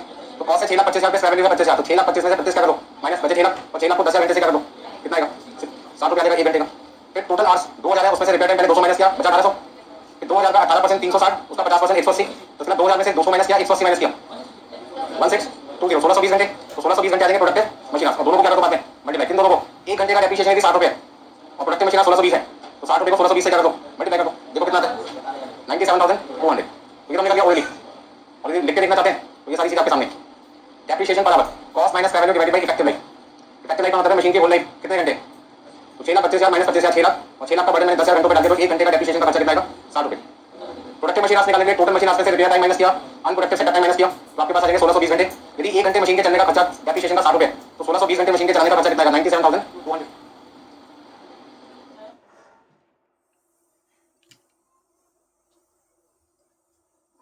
भाई साहब हमसे पूछेंगे सर ये क्वेश्चन साइलेंट है तो पता कैसे चलेगा 1 साल का, तो सिंपल सी बात है कि जो मशीन की लाइफ है वो 1 साल की तो है नहीं, वो लाइफ है। मशीन की जो कॉस्ट होती है वो होल लाइफ की होगी। तो यहाँ पे डेप्रिसिएशन निकला उसमें ना तो मैंने 1 महीना बेस किया है ना 1 साल बेस किया, टोटल को बेस किया, क्योंकि इन्फॉर्मेशन मुझे किसकी रखी थी टोटल की रखी। दूसरा पॉइंट है कि यहाँ जो मेरे को आवर्स रखे हैं 2,000 घंटे या 200 घंटे, ये माना जाएगा क्वेश्चन किसके लिए 1 साल के लिए एक मशीन के लिए, क्योंकि यहाँ पे एक से ज्यादा मशीन है इसके बारे में कोई जानकारी नहीं है।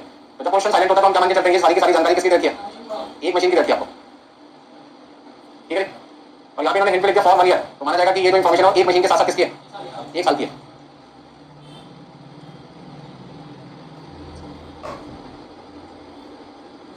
कोई दिक्कत इसमें,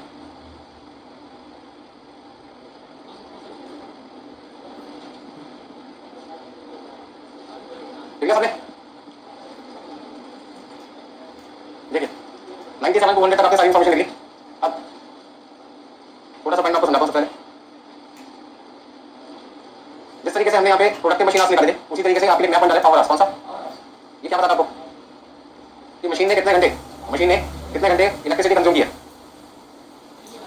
मशीन को चलाने के लिए बात चल रही है, सिंपल सी बात है, मशीन के लिए क्वेश्चन सॉल्व कर रहे हैं। तो पावर आपको क्या बताता है मशीन ने कितने घंटे इलेक्ट्रिसिटी कंज्यूम की। अच्छी बात बताइए, मशीन में ऑन कर दो, प्रोडक्शन हो या ना हो, मशीन ने पावर कंज्यूम किया या नहीं किया, सिंपल सी बात बताओ। ये प्रोडक्टर मेरे मशीन है जिसका यूज करके मैं आपको पढ़ा एक एग्जांपल लेके चलूंगा। प्रोडक्टर मेरे मशीन है, मैंने दोनों हाथ पकड़ के इस तरीके से आपके सामने खड़ा हो गया और मैं दिख रहा हूँ नहीं दिख रहा हूँ, नहीं दिख रहा, प्रोडक्शन हुआ, पावर कंज्यूम हो रही है और आधे घंटे में यदि ऐसे ही रहूँ वैसे भी क्या होगा, आधे घंटे पावर तो कंज्यूम होगी लेकिन कोई काम नहीं होगा। तो मैं आपको क्या समझाना चाहता था, मैं आपको समझाना चाहता हूँ कि जब मैं पावर आवर्स निकालूंगा तो सिर्फ कौन सा पॉइंट माइंड में चलना चाहिए कि इलेक्ट्रिसिटी कंज्यूम हुआ या नहीं हुआ, प्रोडक्शन हुआ या नहीं हुआ, इससे मेरा कोई लेना देना नहीं।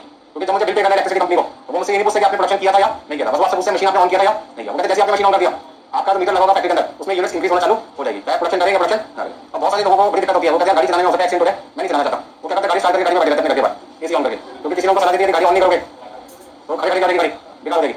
रोज क्या करते हैं 10 मिनट के लिए गाड़ी ऑन कर देते हैं, सारी एसी ऑन कर देते हैं, उन्हें ऐसा लगता है गाड़ी हम चला रहे हैं। मेरी बात समझो, आपको क्या लगता है आपने डिस्टेंस चलन किया, कोई डिस्टेंस चलने का जहाँ पे गाड़ी खड़ी थी वहीं में, बट आपको क्या लगता है गाड़ी का इंजन स्टार्ट कर दे पेट्रोल या सीएनजी या डीजल जो भी यूज करते हैं फ्यूल तो यूज हो रहा होगा, प्रोडक्शन कितनी हुई, प्रोडक्शन का डिस्टेंस कितना ट्रैवल हुआ, कुछ भी नहीं हुआ, लेकिन आपका पावर कंज्यूम हो गया।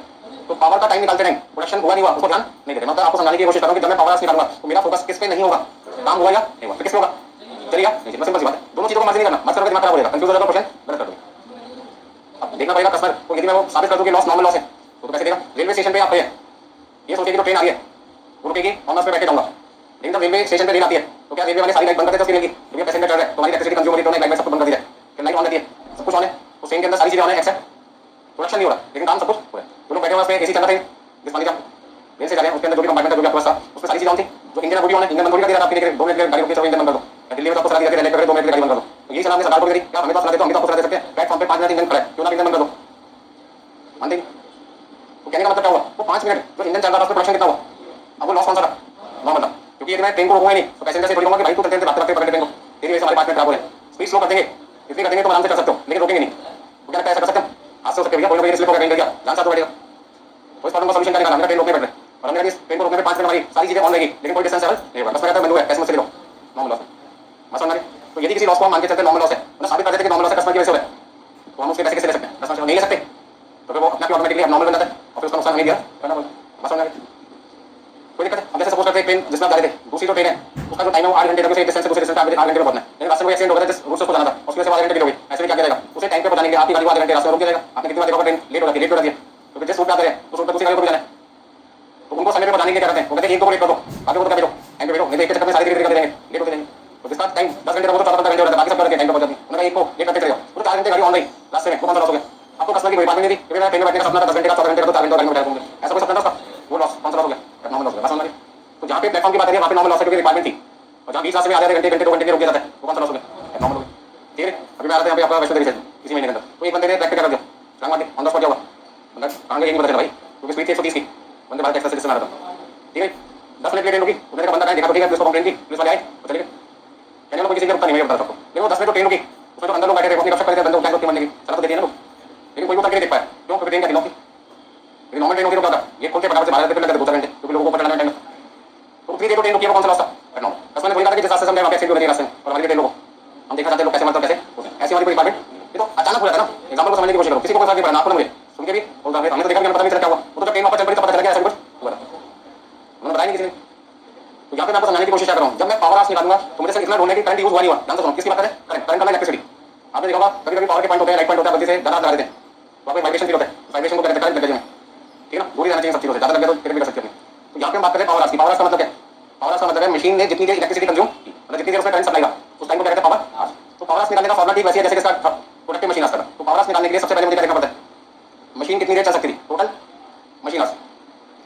जैसे मैंने आपको एग्जांपल दिया था कि 8 बजे से लेके हमारे वर्कर शाम को कितने बजे तक काम करते हैं 6 बजे तक मतलब कि 10 घंटे, तो ये टाइम वर्कर का भी है और ये सेम टाइम के साथ है मशीन का भी होता है। तो यदि मशीन का एक दिन का टाइम 10 घंटे है और साथ में मशीन 300 घंटे चलेगी 300 दिन चलेगी, यदि एक दिन में 10 घंटे और 300 दिन चले तो हमारा टोटल टाइम कितना आएगा 3000 घंटे आएगा। इस 3000 घंटे में से हमने माइनस किया किसको रिपेयर टाइम, क्योंकि हम मान के चलते हैं सपोज करते हैं रिपेयर टाइम 200 घंटे, ये सब मैं एज्यूम कर रहा हूं अपनी मर्जी से। मैं मान के चलूं कि जब मैंने मशीन को रिपेयर किया था तो मशीन मैंने ऑन करके रिपेयर किया ऑफ करके। अब आप यहाँ पे मेरी बात सुनना, मैं यहाँ पे हमेशा किसकी बात करूंगा ऑन ऑफ ऑफ की। ऑफ का मतलब करंट यूज नहीं हुआ, ऑन का मतलब करंट यूज हुआ। तो जब मैं मशीन को रिपेयर कर रहा था मशीन में खराबी आ गई तो मैं मान के चलो मैंने मशीन को अपडेट किया होगा, उसको बंद कर दिया, तो जब मैं मशीन को ऑफ कर दूंगा तो उसका मतलब क्या होगा? No current. अरे यार गड़बड़ कर दी ना आपने, नो करंट बोलना है। प्रोडक्टिव अनप्रोडक्टिव वर्ड मैंने सुना नहीं, बताया कौन से वर्ड बोलो बीच में। अब ऐसे समझो मैंने ऐसा कोई वर्ड बोला ही नहीं। दो बच्चा यहाँ पहुंच गया प्रोडक्टिव अनप्रोडक्टिव में, वो गड़बड़ कर देगा एग्जाम। किसको निकालते हैं? पावर। तो मैं यहाँ पे किसी बात कर रहा हूँ, मैं ये सोच के चल रहा हूँ कि जब मैंने मशीन को रिपेयर करवाया अपनी फैक्ट्री में तो रिपेयर करने वाला बंदा होगा, उसने उसने मशीन को क्या कर दिया होगा? ऑफ कर दिया होगा, इसका कोई यूज नहीं हुआ। तो उसने 3000 घंटों में से 200 घंटे मशीन को रिपेयर करते मशीन बंद कर दी गई थी, उसका मशीन में पावर कितने घंटे यूज होती? 2800 घंटे। फिर मशीन में हमने क्या किया? सेटअप किया। सेटअप अब सेटअप टाइम में हमें प्रोडक्टिव अनप्रोडक्टिव से मतलब यदि सेटअप टाइम के दौरान, अब ध्यान से सुनना, जब मैं लैपटॉप को प्रिंटर के साथ कनेक्ट करता हूँ, ध्यान से सुनना, मैंने अपना लैपटॉप और प्रिंटर एक साथ कनेक्ट कर रखा है थ्रू, तो जब मैं प्रिंटर ऑन कर रहा हूँ तो क्या मेरा लैपटॉप भी ऑन है? या ऐसे सोचो जब मेरा लैपटॉप ऑन है तो क्या मेरा प्रिंटर उस समय ऑन था या नहीं था? अब इसको ऐसे समझो, मान लीजिए 30 मिनट्स का टाइम लगता है मुझे कंप्यूटर के अंदर ये पता लगाने में कि मुझे कौन से पेज का प्रिंट आउट निकालना है। कंप्यूटर के साथ मैंने कनेक्ट कर रखा है किसको? प्रिंटर को। कंप्यूटर मैंने मान लीजिए ऑन कर दिया 10 बजे, और यदि मैं प्रिंटर ऑन करूँ 10:30 बजे तो कोई दिक्कत है? उसमें फायदा क्या होगा मुझे कि इस प्रिंटर में आधे घंटे की जो बिजली लगती है ऑन करने के बाद और उसमें काम ना देता मैं आधे घंटे में, तो आधे घंटे की लाइफ का बिल क्या होता? बेकार चला जाता ना। तो मुझे पता है कि इस कंप्यूटर से प्रिंटर को कमांड मैंने आधे घंटे बाद देना है, तो खाली प्रिंटर को ऑन करो ना, या कंप्यूटर ऑन करो, किसको ऑन करो? खाली कंप्यूटर को ऑन करो, और उस दौरान 10 बजे से लेकर 10:30 के बीच में प्रिंटर को क्या करो? और 10:30 बजे क्या करो? ऑन करो। बात समझ आ रही? मैं आपको क्या समझाना चाहता हूँ, 10 बजे मैंने कंप्यूटर ऑन कर दिया और 10 बजे मैं प्रिंटर को भी ऑन कर दूँ, तो उसमें दिक्कत क्या आएगी कि आधे घंटे तक कंप्यूटर का यूज हो रहा है पर प्रिंटर में कोई काम ही नहीं हो रहा, क्योंकि मैंने कोई कमांड दिया नहीं। तो आधे घंटे उस प्रिंटर में इलेक्ट्रिसिटी कंज्यूम होगी ऑन होने की वजह से, वो बिल मेरा क्या करेगा? बढ़ाएगा, कोई काम नहीं होगा। तो मैंने समझदारी से काम किया क्या?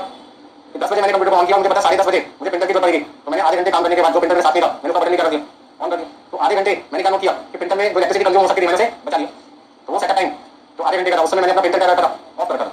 बस समझ आ रही? तो इसका मतलब है यदि सेटअप टाइम में आपने करंट यूज नहीं किया, मान लीजिए 100 घंटे का ऐसा टाइम, तो आप क्या करोगे? आपने इलेक्ट्रिसिटी 2800 में से भी कितने घंटे यूज किया? 2700। ये 2700 कौन सा टाइम माना जाएगा? पावर। तो उसका पावर निकालने के लिए तो अपने अंदर किसी ने पूछा ही क्यों निकाला मैंने? तो पावर निकालने की मेन वजह क्या थी? मुझे क्वेश्चन में क्या चाहिए?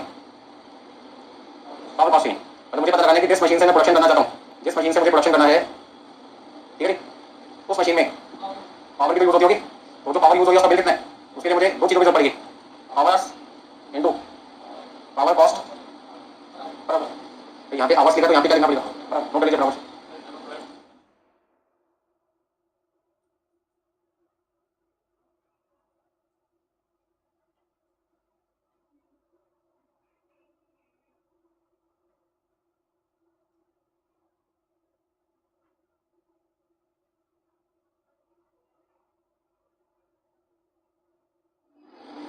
तो आपको टेंशन लेनी नहीं है कि करंट यूज हुआ नहीं हुआ, सारी चीजें क्वेश्चन में क्या होगी? मेंशन होगी। बस आपको क्या नोट करना है कि जब कभी किसी क्वेश्चन में क्या देखो सेटअप टाइम, तो थोड़ी सी सावधानी से काम करना है। सावधानी क्या करनी है कि जब आप प्रोडक्टिव मशीन निकालोगे, क्या निकालोगे?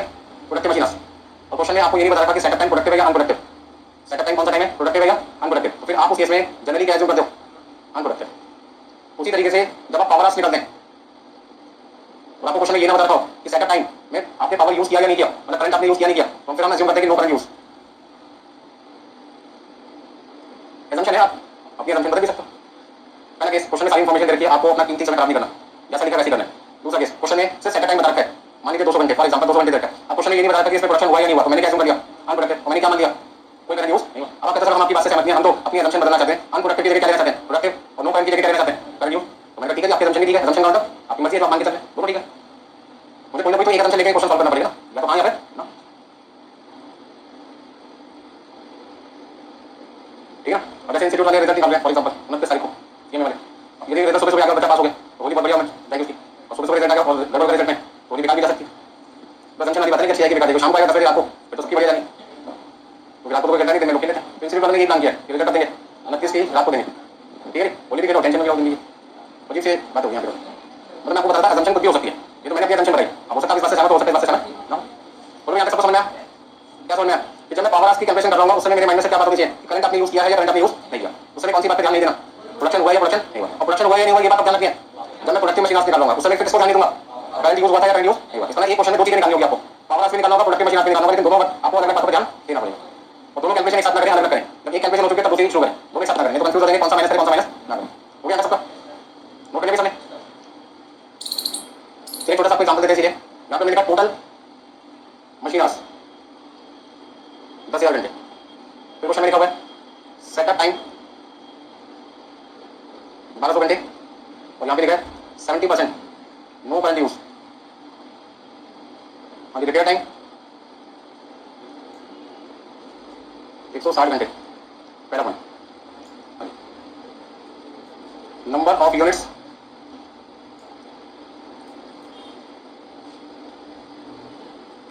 Number of units consume per hour 10 cost of power per unit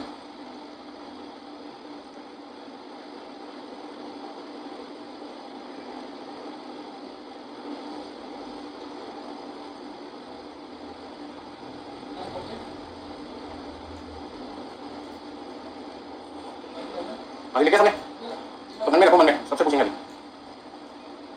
तो सबसे पहले मुझे इस क्वेश्चन में क्या ढूंढना है? पावर्स। तो जब मैं पावर्स निकालूंगा तो उस समय मेरे माइंड में से क्या चल रहा होगा कि वो समय मुझे ढूंढना है जिसमें मैंने करंट यूज किया है, चाहे प्रोडक्शन हो या ना, मुझे इससे कोई लेना देना नहीं है।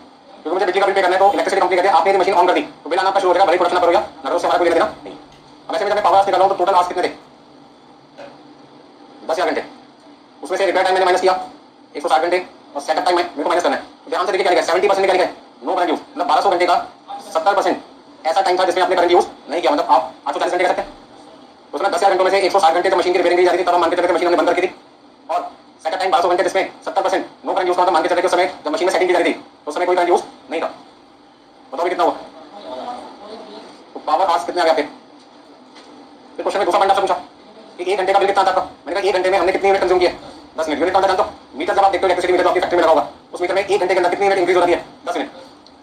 तो पावर कॉस्ट पर आवर निकालने के लिए नंबर ऑफ यूनिट्स को, number of units consume per hour को मुझे मल्टीप्लाई करना पड़ेगा किससे?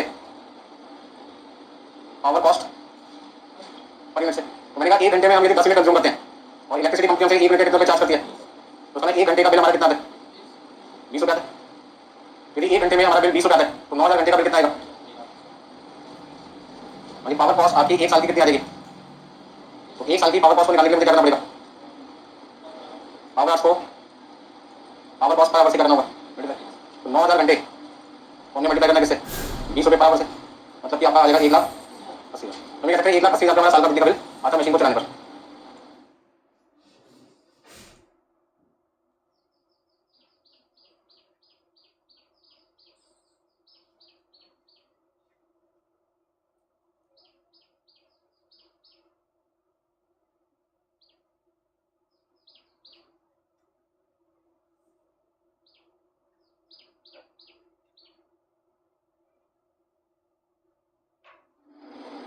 ठीक है सबने? क्लियर है दोस्तों? देखिए भाई नेक्स्ट पॉइंट ये है कि जब मैं एमएचआर निकालता हूँ तो हर बच्चे से ज़्यादातर गलती काम होती है। तो सबसे पहले क्या लिखता है एमएचआर निकालते हैं? फैक्ट्री एक्सपेंसेस डिवाइडेड बाय क्या लिखते हैं? Productive machine hours. और मेरा क्वेश्चन आपसे है यदि मेरी फैक्ट्री के अंदर 10 मशीन है, कितनी मशीन है? 10 मशीन। और मैं फैक्ट्री का खर्चा ऊपर यहाँ पे 10 मशीन का लिख दूँ और नीचे मैंने जो टाइम लिखा है वो 1 मशीन का लिख दिया, तो आपको क्या लगता है कोई गलती हुई है या नहीं हुई है? बोलो भाई। टाइम आपने 1 मशीन का लिखा और खर्चे 10 मशीन के लिख दिए तो क्या होगा? 10 मशीन का बर्डन आपके ऊपर आएगा। आप किसी रेस्टोरेंट में गए, आपने कहा एक स्पेशल थाली दे खाने के लिए, एक स्पेशल थाली 250 रुपये की दी और आपके साथ टेबल पे 9 लोग और बैठे हुए थे। बिल बनाने वाले बोला आपने उसे आएगा आपके रिश्तेदार है और जब बिल लेके आया तो 10 लोगों का बिल आपके हाथ में दिया। तो दिन आपने कसम खाई आज कभी भी थाली नहीं खाएंगे रेस्टोरेंट में, क्योंकि एक थाली 250 रुपये की 10 कितने की हुई? 2,500। तो जब बिल मिला आपको 2,500 रुपये का तो वो आपको भी करना पड़े तो आपको क्या लगेगा? एक थाली 250 की 2,500 में पड़ गया, आज के बाद कभी ऐसे खाना नहीं खाना। ऐसा किसी ने आपने, क्योंकि कॉस्ट आपके गलत चार्ज कर दी ना। तो फिर आपको समझ आता है आप इसके बाद रेस्टोरेंट वाले के बाद आने के बाद, क्योंकि वो भले मेरी जान पहचान के बंदे क्यों नहीं थे, पर मैं अलग टेबल पे बैठा था, मैंने सिर्फ कितना ऑर्डर किया था? एक थाली का। आप इस बिल को करेक्ट कीजिए, 9 थाली का बिल वहाँ पे भेजो, एक थाली का बिल मुझे दो। तो करेक्शन क्या होगी कि यहाँ पे 10 मशीन की जगह मुझे बिल किसका मतलब खर्चे किसके दिखाने पड़ेंगे? एक मशीन के। मतलब न्यूमरेटर और डिनोमिनेटर का बेस होना चाहिए सेम होना चाहिए ना। तो अक्सर बच्चों से गलती होती है, बेस डिफरेंट होने की वजह से उनका आंसर मैच नहीं करता, तो आंसर हमारा आना चाहिए।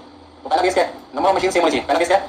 न्यूमरेटर और डिनोमिनेटर में फैक्ट्री का खर्चा और मशीन दोनों सेम मशीन होना चाहिए। अच्छा यदि कोई स्टूडेंट कहता है नहीं मैं तो 10 मशीन ही लिखना चाहता हूँ, तो फिर मैं उसको क्या सलाह दूंगा कि भाई आप यदि खर्चे 10 मशीन के लिखना चाहते हैं तो फिर नीचे जो टाइम लिखोगे वो भी किससे लिखो? 10 का लिखो। दूसरा जो खर्चे लिखे हो वो 1 साल के लिखे हो तो फिर मशीन आप किसके लिखो? 1 साल के लिखो। इसका मतलब क्या हुआ कि दो चीज आपकी सेम होनी चाहिए। क्या क्या? नंबर ऑफ मशीन और दूसरा टाइम ड्यूरेशन। तो फैक्ट्री एक्सपेंसेस जितनी मशीन का जितना समय का लिखा है उतने ही समय का उतनी मशीन का जाना चाहिए, मशीन समय। यदि किसी बच्चे ने इन दोनों बातों का ध्यान रखा तो उसका आंसर एक ही बार में सही निकलेगा, अदरवाइज वो बार क्वेश्चन पूछेगा तो आंसर सही नहीं आता है। बात समझ आ रही? अच्छा यदि किसी बच्चे ने खर्चे ऊपर 1 महीने का लिख दिया, खर्चा 1 महीने का लिख दिया और जो आवास है वो 1 साल के लिख दिया, फिर आपका ड्यूरेशन क्या हो गया? गलत हो गया। अब खर्चे 1 महीने के और टाइम 1 साल का लिखोगे तो फिर कस्टमर पे बर्डन कम आएगा, क्योंकि मैं उससे 1 महीने के खर्चे के पैसे मांगा 11 के छोड़ के गलत हो गया ना। ये भी गलती है। खर्चे कितने महीने के लो? 12। यदि डिवाइड से करो 12 से, तो न्यूमरेटर और डिनोमिनेटर का दोनों का बेस करना चाहिए सेम होना चाहिए। अभी सारी बातें तो आज की क्लास में मैंने आपको समझाई है, तो आपको दिखाते हैं। तो आज की क्लास में जितनी भी पॉइंट्स मैंने आपके साथ में अभी तक डिस्कस किए हैं तो सारे पॉइंट मैंने यहाँ पे लिखे हुए हैं। आप इन्हें इंपॉर्टेंट पॉइंट कह सकते हैं एमएचआर। इंपॉर्टेंट पॉइंट्स किसके लिए? एमएचआर के लिए। तो जब आप मशीन रेट निकालते हैं तो प्रोडक्टिव मशीन आप निकालने के लिए क्या फॉर्मूला होगा? टोटल फैक्ट्री एक्सपेंसेस निकालने का क्या फॉर्मूला है? पावर कॉस्ट पर आवर कैसे निकालते हैं? पावर कॉस्ट कैसे निकालते हैं? पावर आवर्स कैसे निकालते हैं? मशीन रेट निकालते हैं, नंबर ऑफ मशीन सेम होनी चाहिए और टाइम पीरियड जिसको कहते हैं ड्यूरेशन वो भी होना चाहिए, सेम होना चाहिए।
देखिए क्वेश्चन नंबर 4 चैप्टर का नाम है overhead costing. Fourth question number,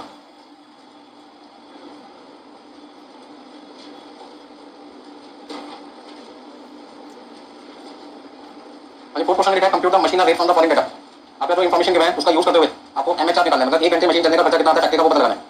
cost of machine कितनी आपकी 1 लाख, ठीक है आपको इंस्टॉलेशन चार्जेस 10,000 रुपये, तो 1 लाख की कॉस्ट में 10,000 रुपये आपने ऐड कर दिया तो मशीन की टोटल कॉस्ट कितनी आ गई? 1,10,000 रुपये। स्क्वायर वैल्यू 5,000 रुपये है eight the end of 15 year, मतलब 15 साल आपकी लाइफ है। तो यहाँ जो लाइफ है वो ईयर्स में आवर्स में, उसमें डेप्रिसिएशन यहाँ पे जब निकाला जाएगा तो क्या मैंने मशीन कितने घंटे चली उसको देखा? नहीं। तो उसमें डेप्रिसिएशन का अमाउंट निकालते हैं, यदि मैं मशीन आपको कंसीडर नहीं करता तो ऐसे में डेप्रिसिएशन कहाँ पे लिख सकता हूँ? स्टैंडिंग चार्जेस में लिख सकता हूँ। अच्छा rates and rent and rates आपके पास है 200 रुपये फॉर द शॉप, ध्यान से पढ़ना, शॉप का मतलब पूरी फैक्ट्री का जो रेंट है वो 200 रुपये 1 महीने का, तो 12 महीने का कितना देगा? 24 आ जाएगा। लेकिन क्वेश्चन के लास्ट में कहीं कुछ दिखाई दे रहा है, the machine occupies 1/4 of total area of the shop. इसका मतलब जिस मशीन के लिए मैं क्वेश्चन सॉल्व कर रहा हूँ वो मशीन शॉप का मतलब फैक्ट्री का कितना एरिया कंज्यूम करता है? 1/4। तो मुझे रेंट का बर्डन भी कितना देना पड़ेगा? 1/4 देना पड़ेगा। तो इसमें 2400 का 1/4 600 आ जाएगा। लाइट का खर्चा शॉप का 300 रुपये महीने है, तो 12 महीने का 3600, 3600 का 1/4 करना पड़ेगा, कितना देगा? 900। तो उसका मतलब ये हुआ कि रेंट का खर्चा 200 मल्टीप्लाई बाय 12 2400, 2400 का 1/4 600 आ गया। सिमिलरली लाइट का खर्चा कितना आएगा? 300 × 12 3600 × 1/4 900 900। अब बड़े ध्यान से पढ़ना, insurance premium for the machine per annum 960 लिखा है। मेरा क्वेश्चन आपसे ये है कि ये एक मशीन का या एक से ज्यादा मशीन का इंश्योरेंस का प्रीमियम है? क्या कहते हो?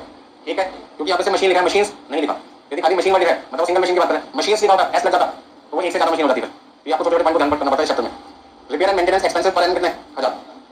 पावर कंजम्पशन 10 यूनिट आपने 1 घंटे में कंज्यूम किया, और ध्यान दीजिए क्या लिखा है? रेट ऑफ पावर पर 100 यूनिट्स 20 रुपीज, मतलब इलेक्ट्रिसिटी का बिल 100 यूनिट का कितना आता है? 20 रुपये। तो एक यूनिट कितने की हो गई? 100 को 20 से डिवाइड करूँ या 20 को 100 से डिवाइड करूँ? क्या कहते हो? 100 डिवाइड बाय 20 करके पर यूनिट का रेट निकलेगा या 20 डिवाइड बाय 100 करके पर यूनिट निकलेगा? 20 डिवाइड बाय 100, क्योंकि 100 यूनिट्स के 20 रुपये जा रहे हैं तो रुपये तो आएगा ना, डिवाइड बाय 100 तब तो पर यूनिट रेट निकलेगा, 20 पैसे आ गया। तो एक यूनिट का मैं 20 पैसे देता हूँ और 1 घंटे में मैं 10 यूनिट कंज्यूम करता हूँ, तो 10 यूनिट का 20 पैसे के हिसाब से 2 रुपये हो गए। तो मैं कह सकता हूँ 1 घंटे पावर का खर्चा कितना आ गया, 2 रुपये आ गया। अब देखिए total working hours per annum, total working hours per annum आपके पास है 2200 और उस 2200 में से सेटअप टाइम कितना है, 200 घंटे। अब सेटअप टाइम के बारे में पूरा क्वेश्चन पढ़ने पर कहीं पर भी ये नहीं समझ में आ रहा कि ये प्रोडक्टिव है या अनप्रोडक्टिव है, करंट यूज हुआ या नहीं हुआ, तो ऐसे में क्या करोगे, असम्पशन लेके चलोगे। अब असम्पशन आपकी मेरी सेम भी हो सकती है, डिफरेंट भी हो सकती है, तो मैं क्या असम्पशन लेके चल रहा हूँ कि सेटअप टाइम 200 घंटे अनप्रोडक्टिव है, पहला पॉइंट। और दूसरा ये भी मान के चल रहा हूँ कि इन 200 घंटे में कोई करंट यूज नहीं हुआ। तो सबसे पहले क्वेश्चन नंबर 4, इसलिए मुझे एमएचआर निकालना है, इसका फॉर्मेट मैंने बना रखा आपके लिए। आपको क्या करना है, सबसे पहले फॉर्मेट को कॉपी कर लेना। यहाँ पे सबसे पहले मशीन आप रेट निकालते रहेंगे। मेरा बेस क्या है, कोई भी स्टूडेंट चाहता है एक बार में सही आंसर आ जाए, तो जो मेरे स्टेप्स है वही सब उसको भी फॉलो करना चाहिए। सबसे पहले मुझे क्या लिखना है, मशीन आ रही और खर्चों को मुझे दो पार्ट में डिवाइड करना है, स्टैंडिंग और किसमें, रनिंग। स्टैंडिंग और रनिंग दोनों को जब मैं ऐड कर दूंगा तो मेरे पास आ जाएगा टोटल फैक्ट्री एक्सपेंसेस और उसको प्रोडक्टिव मशीन से क्या कर दूंगा, डिवाइड, तो मेरे पास आ जाएगा मशीन आर रेट। अब स्टार्टिंग पॉइंट, सबसे पहले जब भी एमएचआर का क्वेश्चन आएगा आपको अपना एक फॉर्मेट बनाना है और खर्चों को दो पार्ट में डिवाइड करना, स्टैंडिंग और किसमें, रनिंग। दूसरा पॉइंट, जब मैं एमएचआर निकालूंगा तो अपने आप से पूछूंगा कि ये जो आंसर मैं निकाल रहा हूँ वो किसको बेस लेकर आंसर निकाल रहा हूँ। तो मैंने कहा जो मैं आंसर निकाल रहा हूँ वो आंसर मैं किसके लिए निकाल रहा हूँ, एक मशीन के लिए और एक साल के खर्चों को बेस लेकर, मतलब साल के सारे खर्चे मैं किसके लिए दूंगा, एक साल के। ये मेरी सोच है, मैं अपना बेस लेकर चलता हूँ। आपकी मर्जी, एक साल के लिए एक महीना बेस ले लो, लास्ट में फाइनल आंसर क्या आएगा, सेम आएगा। आंसर तो बराबर चाहिए ना, तो मैं खर्चे एक साल के लिए एक महीने के लिए, बस सिंपल सी बात है। यदि मेरे टोटल एक्सपेंसेस एक साल के हैं तो टोटल आवर्स भी किसके हैं, एक साल के। एक साल से एक साल क्या होगा, कट जाएगा। यदि मैं टोटल एक्सपेंसेस एक महीने के लेता हूँ तो मैं आवर्स भी तो क्या लूंगा, तब भी क्या होगा, कैंसिल हो जाएगा। आंसर तो दोनों से क्या है, आंसर का मतलब एमएचआर सेम ही होता है। तो कई बच्चे बड़े दुखी रहते हैं, परेशान रहते हैं, टेंशन में रहते हैं कि सर ने तो ईयर ले लिया, मैंने मंथ ले लिया, पता नहीं मेरा आंसर सही आएगा नहीं, आंसर उसका मेरा बिल्कुल क्या आएगा, सेम आएगा। आपको सोचो, यदि आपने ऊपर खर्चे जब 2 मिनट के समझो, यदि आपने खर्चे एक महीने के लिए 10,000 के और नीचे आपके जो आवर्स हैं वो 1000 है एक महीने के, तो जरा बताना आंसर कितना है आपका। 1000 से मैंने जब डिवाइड किया 10,000 को तो कितना आएगा, तो मतलब मेरा आंसर कितना आएगा, 10 रुपये बराबर आ गया। अब मैंने बच्चे को समझाया, तूने बेस लिया 1 मंथ, 1 मंथ को बेस लिया, एक महीने को बेस लिया। यदि तूने एक साल बेस लिया था तो तेरे आंसर पे कोई फर्क नहीं आएगा। वो कहता कैसे सर, मैंने कहा दोनों को 12 से क्या कर दो, मल्टीप्लाई कर दो। यदि मैं 12 से मल्टीप्लाई कर दूं नीचे भी और ऊपर भी तो क्या होगा, ये 1,20,000 हो जाएगा और नीचे कितना हो जाएगा, 12,000, तो भी तो कितना आएगा, 10,000 होगी। बस समझो, इसका मतलब है फाइनल आंसर पे कोई फर्क नहीं पड़ता कि आपने बेस एक साल लेके चले या एक महीना लेके चले या 6 महीने लेके चले, न्यूमरेटर और डिनोमिनेटर का बेस सेम होने पर फाइनल आपका आंसर वो 1 घंटे का बन जाता है एक मशीन का। बस बच्चे कंफ्यूज होने के बाद समझाना पड़ता है।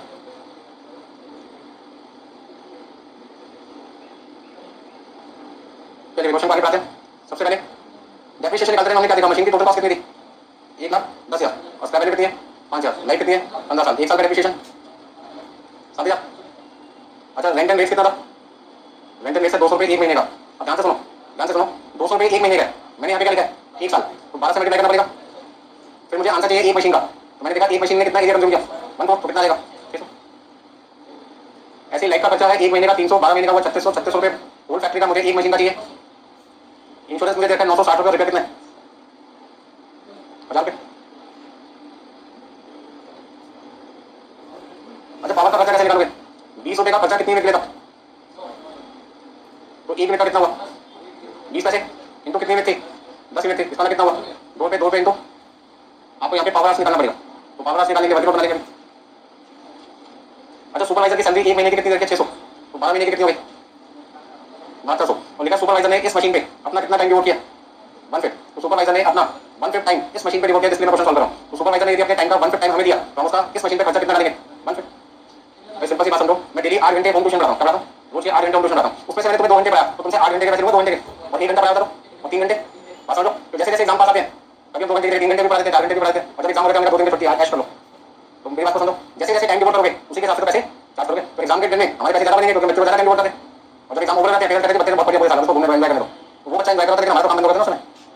बस समझो, मैं आपको समझाने की कोशिश कर रहा था। 7200 रुपये पूरे साल का खर्चा सुपरवाइजर का, लेकिन सुपरवाइजर ने अपना सारा टाइम हमें दिया, 1/5 टाइम दिया, 1/5 कितना हुआ 1440। कोई दिक्कत इसमें। अब मुझे क्वेश्चन क्या निकालना है, एक तो निकालना है प्रोडक्टिव मशीन और एक क्या निकालना है पावर। यहाँ पे मुझे किसकी जरूरत पड़ेगी और यहाँ किसकी जरूरत पड़ेगी, प्रोडक्टिव मशीन। इसका मुझे 2 अलग अलग चीजें ढूंढनी है, ढूंढे नोट कर लिया सबने, बहुत आसान है। एमएचआर निकालना थोड़ा सा आपको ध्यान रखना है, 3-4 पॉइंट्स में जिस पर आपको फोकस करना है। एक किसी भी क्वेश्चन में सेटअप टाइम मिले तो सबसे पहले उसके बारे में जानकारी दो, क्वेश्चन में क्या दे रखा है। तो मैंने देखा इस क्वेश्चन में सेटअप टाइम 200 घंटे बता रखा था, बाकी कुछ बता रखा था कि वो प्रोडक्टिव है या अनप्रोडक्टिव है, करंट यूज हुआ या नहीं हुआ। वैसे में मैंने आपको समझाया, कुछ नहीं दे रखा, आप अपनी मनमानी कर सकते हो, मतलब अपनी असम्पशन यूज कर सकते हो, ठीक है सबने। तो अब यहाँ पे हमारी वर्किंग स्टार्ट हो गई। सबसे पहले मैंने कहा सेटअप टाइम मुझे कितना दिया हुआ है, 200 घंटे। अब इसमें हमारी असम्पशन स्टार्ट, पहली असम्पशन करके चलते हैं, no current is use during setup treated as unproductive।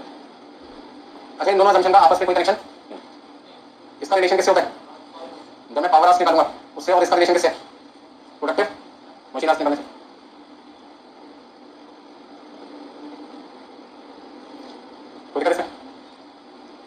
निकालो फटाफट से।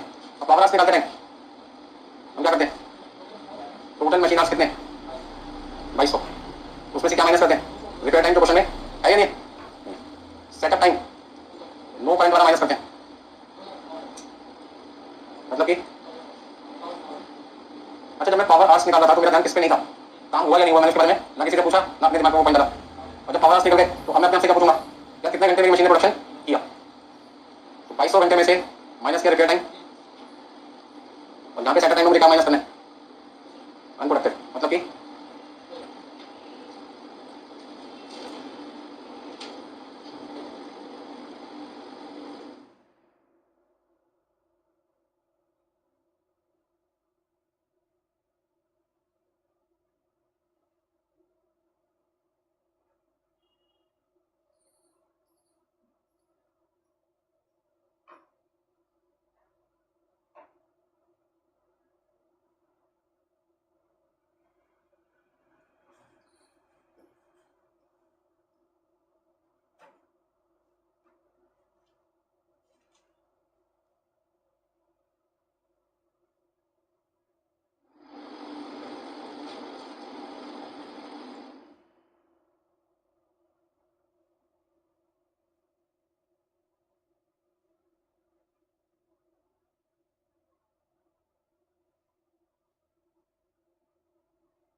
तो देखिए यहाँ पे फटाफट से वैल्यू पुट करते हैं। तो पावर आवर्स आपके पास कितने आए थे, 2000 घंटे, मतलब कि 40,000 रुपये, और पावर प्रोडक्टिव मशीन आवर्स कितने थे, 2000 घंटे।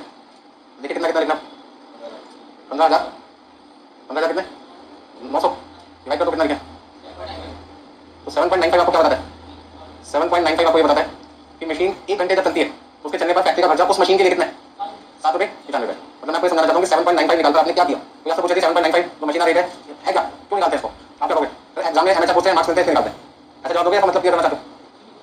देखिए उसका सिंपल जवाब ये है कि जब हमारे कस्टमर हमारी शॉप पे आते हैं, हमसे सामान खरीदते हैं, तो जो वो प्रोडक्ट हमसे खरीदने आए हैं उस प्रोडक्ट की मुझे क्या बतानी है, सेलिंग प्राइस बतानी है ना कस्टमर को। तो सेलिंग प्राइस कैसे निकालते हैं, material cost plus labour cost plus factory expenses plus office expenses plus selling expenses. तो मैं अभी से फैक्ट्री एक्सपेंस की बात कर रहा हूँ, मतलब मेरे पास फैक्ट्री कॉस्ट आ रही है प्लस मैं यहाँ पे प्रॉफिट कर रहा हूँ, बाकी खर्चों के बारे में कोई बात नहीं कर रहा।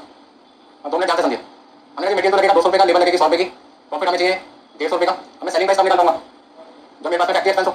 तो मैंने पता लगाया फैक्ट्री में जाकर कि मिस्टर एक्स जो मेरा कस्टमर है उससे जो मैं प्रोडक्ट बनाकर बेचूंगा वो प्रोडक्ट कौन सी मशीन पर बनेगा, तो पता लगा वो मशीन 1 पे बनेगा, किस पे बनेगा, तो मैंने पता लगाया कि मशीन 1 को 1 घंटे चलाने पर, मशीन 1 को 1 घंटे चलाने पर मेरा फैक्ट्री का खर्चा कितना आता है, 7 रुपये 95 पैसे, कितना आता है, 7 रुपये 95 पैसे। तो मशीन रेट आपको क्या बताया कि जिस मशीन पर मैं अपने कस्टमर के लिए प्रोडक्ट बनाना चाहता हूँ उस मशीन को उस कस्टमर के लिए 1 घंटे जब मैं यूज करूंगा तो मेरा फैक्ट्री का खर्चा कितना है, 7.95। अब जो प्रोडक्ट मैं कस्टमर के लिए बना रहा हूँ उस प्रोडक्ट को बनाने में 10 घंटे का समय लगता है, कितना लगता है, 10 घंटे। तो साला 1 घंटे का खर्चा यदि 7 रुपये 95 पैसे है और मैं कस्टमर के लिए 10 घंटे मशीन ऑन करूंगा चलाऊंगा, तो मुझे उस कस्टमर से कितने रुपये चार्ज करने, 79.5 रुपये चार्ज करने। तो साला मेरी टोटल कॉस्ट कितनी आ जाएगी, 379.50, और उसमें मैंने प्रॉफिट क्या कर दिया, ऐड करके कितना आ जाएगा, तो कैलकुलेशन अच्छा करके मैंने कैसे लिख दिया, सही है, 379 प्लस 150 इक्वल टू 529.50, सही है।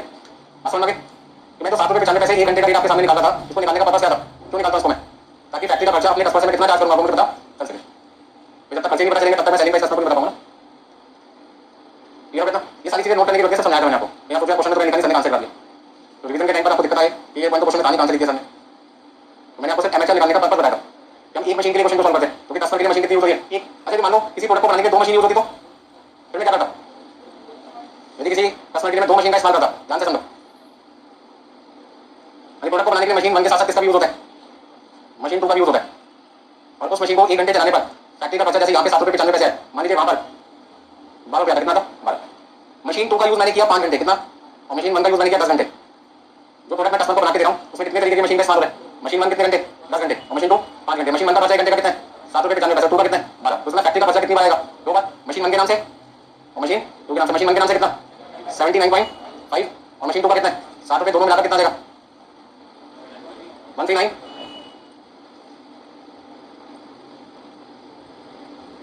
बाकी है 3 मशीन होती तो मेरे पास समझ आ गया। हर मशीन का एमएचआर अलग अलग तो निकालना पड़ता है, क्योंकि हर मशीन सेम टाइम पर यूज होगी, सेम टाइम के लिए यूज होगी, ऐसा जरूरी नहीं। यदि सेम टाइम के लिए यूज होगी तो कोई दिक्कत नहीं थी, तो सब सारी मशीन का खर्चा एक ही साथ निकाल देता मैं। तो अलग अलग एमएचआर अलग अलग मशीन के लिए निकालना क्यों जरूरी है, क्योंकि कोई मशीन 2 घंटे यूज होती है, 4 घंटे, 6 घंटे, 15 मिनट, 1 घंटे, 2 घंटे। तो जो मशीन जितनी देर यूज होगी प्रोडक्ट बनाने में उतनी देर का पैसा उस मशीन से उस प्रोडक्ट से चार्ज करना है कस्टमर से। बस समझ में आ गई, कोई दिक्कत किसी को, समझ में आया सबको। बाकी क्लास में अभी तक आपने एक ही क्वेश्चन सॉल्व किया, प्रोडक्शन कितनी होगी, एक ही हुई, चलो दूसरी प्रोडक्शन की तैयारी करते हैं, क्वेश्चन नंबर 5।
देखिए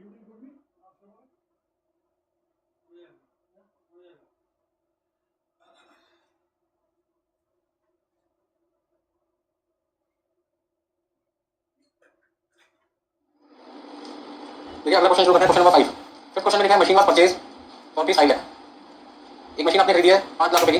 total cost of all machinery inclusive of new machine was rupees 75 lakh. क्या मतलब इसका? कहते हैं नई मशीन 5 लाख की खरीदी है, टोटल कॉस्ट सभी मशीन की 75 लाख है, जिसमें 8 लाख भी शामिल है। इसका मतलब ये कह सकते हैं कि 75 लाख रुपए टोटल कॉस्ट है ऑल मशीन की, उसमें से नई मशीन 5 लाख की है और पुरानी मशीन जो बाकी मशीन है वो कितने की? 70 लाख की। ये मतलब इसका देखो। एक्सपेक्टेड लाइफ कितनी है मशीन की? 10 साल। Scrap value eight the end of 10 years कितनी है? 5 लाख के 10 साल लाइफ है। Repair and maintenance for the machine during the year कितनी है? 2000। वर्किंग आवर्स कितने? 4000। इंश्योरेंस प्रीमियम ऑल मशीन का कितना है? 4500। और मुझे एक मशीन का चाहिए या दो का चाहिए तो क्वेश्चन करने के बाद पता चलेगा। Electricity consumption for the machine per hour 75 पैसे पर यूनिट और 25 यूनिट है, मतलब एक यूनिट की 75 पैसे की है तो एक, और आपने 25 यूनिट कंज्यूम किए घंटे में, तो ये कहते हैं हमारा बिल एक घंटे का आएगा 18 रुपये 75 पैसे। 25 यूनिट को 75 पैसे से मल्टीप्लाई करके 18 रुपये 75 पैसे आपका बिल आ गया एक घंटे का। अच्छा, area occupied by the machine है 100 स्क्वायर फीट। ध्यान से पढ़िए इस लाइन को। Area occupied by the machine है 100 स्क्वायर फीट और अदर मशीन कितनी है? 1500। तो यदि आपसे पूछो कि टोटल एरिया कितना है तो 1600 या 1500? 1600, क्योंकि नई मशीन का तो 100 है, अदर का 1500 है, टोटल कितना हो गया? 1600। रेंट आपके पास है डिपार्टमेंट का 800। लाइट का खर्चा कितना है? 120 रुपये पर मंथ। बट लाइट के लिए कुछ और इन्फॉर्मेशन भी रखी है। कहते हैं होल डिपार्टमेंट में कितने पॉइंट है? 20 पॉइंट है, जिसमें से मशीन के लिए कितने पॉइंट यूज हो रहे हैं? 3। Computer the machine rate for the new machine. आपको क्वेश्चन में एमएचआर निकालना है किसके लिए? नई मशीन के लिए। तो सारी इन्फॉर्मेशन किसके चाहिए? नई मशीन की कितने साल का बेस लेके चलो? 1 साल का। तो ध्यान रखना, क्वेश्चन को जब मैंने सॉल्व किया था थोड़ी देर पहले, मैंने यहाँ पे बेस लिखा था 1 मशीन और साथ में क्या लिखा था? 1 ईयर। वही सारा काम आपको भी करना है। यहाँ पे 1 मशीन और साथ में क्या रखोगे? 1 ईयर। यदि कोई भी खर्चा 1 महीने का दे रहा है तो 12 से क्या करना पड़ेगा? मल्टीप्लाई। और यदि वो खर्चे एक से ज़्यादा मशीन के तो उसे एक मशीन पे कन्वर्ट करना पड़ेगा। तो इस क्वेश्चन में देखिए सबसे पहले क्या करते हैं। क्वेश्चन नंबर 5 आपके सामने मैंने लिखा है, गवर्नमेंट आपका 11 यहाँ पे।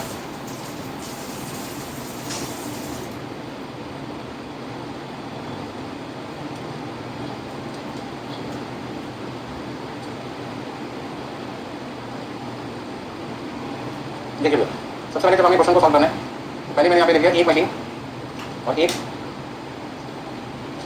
अब डेप्रिसिएशन निकालते टाइम सबसे पहले मुझे डेप्रिसिएशन किसका चाहिए? न्यू मशीन का। न्यू मशीन की कॉस्ट कितनी थी? स्क्रैप वैल्यू कितनी है? लाइफ कितनी है? डेप्रिसिएशन कितना है? 49,500। रिपेयर चार्जेस 2000 के। अच्छा एक बात बताइए, जब मैंने रिपेयर चार्जेस 2000 लिखा तो ना तो मैंने किसी से मल्टीप्लाई किया ना इसको डिवाइड किया, क्यों?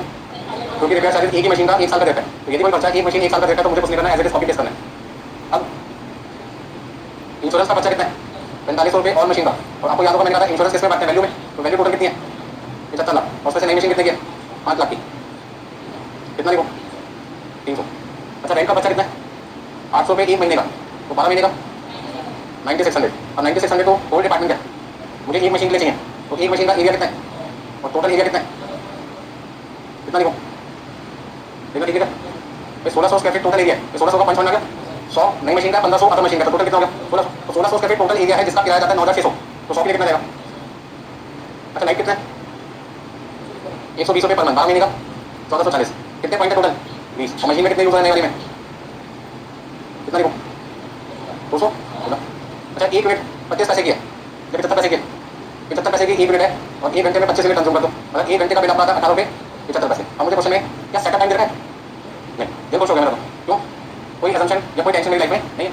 जब सेटअप टाइम नहीं है तो प्रोडक्टिव है अनप्रोडक्टिव है, करेक्ट यूज हुआ या नहीं हुआ, उसके बारे में कोई सोचा नहीं है। टेंशन फ्री हो गई आपकी। तो टोटल टाइम कितना क्वेश्चन में? 40,000 घंटे एक साल में। तो 40,000 से मल्टीप्लाई करो भाई। जब किसी क्वेश्चन में ध्यान से सुनिए मेरी बात, जब किसी क्वेश्चन में 2 मिनट के लिए मैं प्रीवियस क्वेश्चन पे चलूँ, जब किसी क्वेश्चन में रिपेयर टाइम और सेटअप टाइम नहीं होता, जब किसी क्वेश्चन में रिपेयर टाइम और सेटअप टाइम नहीं होता तो टोटल वर्किंग आवर्स की क्या बनते हैं? आवर्स। तो टोटल आवर्स की क्या बनते हैं? Productive machine hours. क्योंकि माइनस करने के कुछ है नहीं ना, तो जब माइनस करने के कुछ है नहीं तो दिमाग को प्राप्त करें।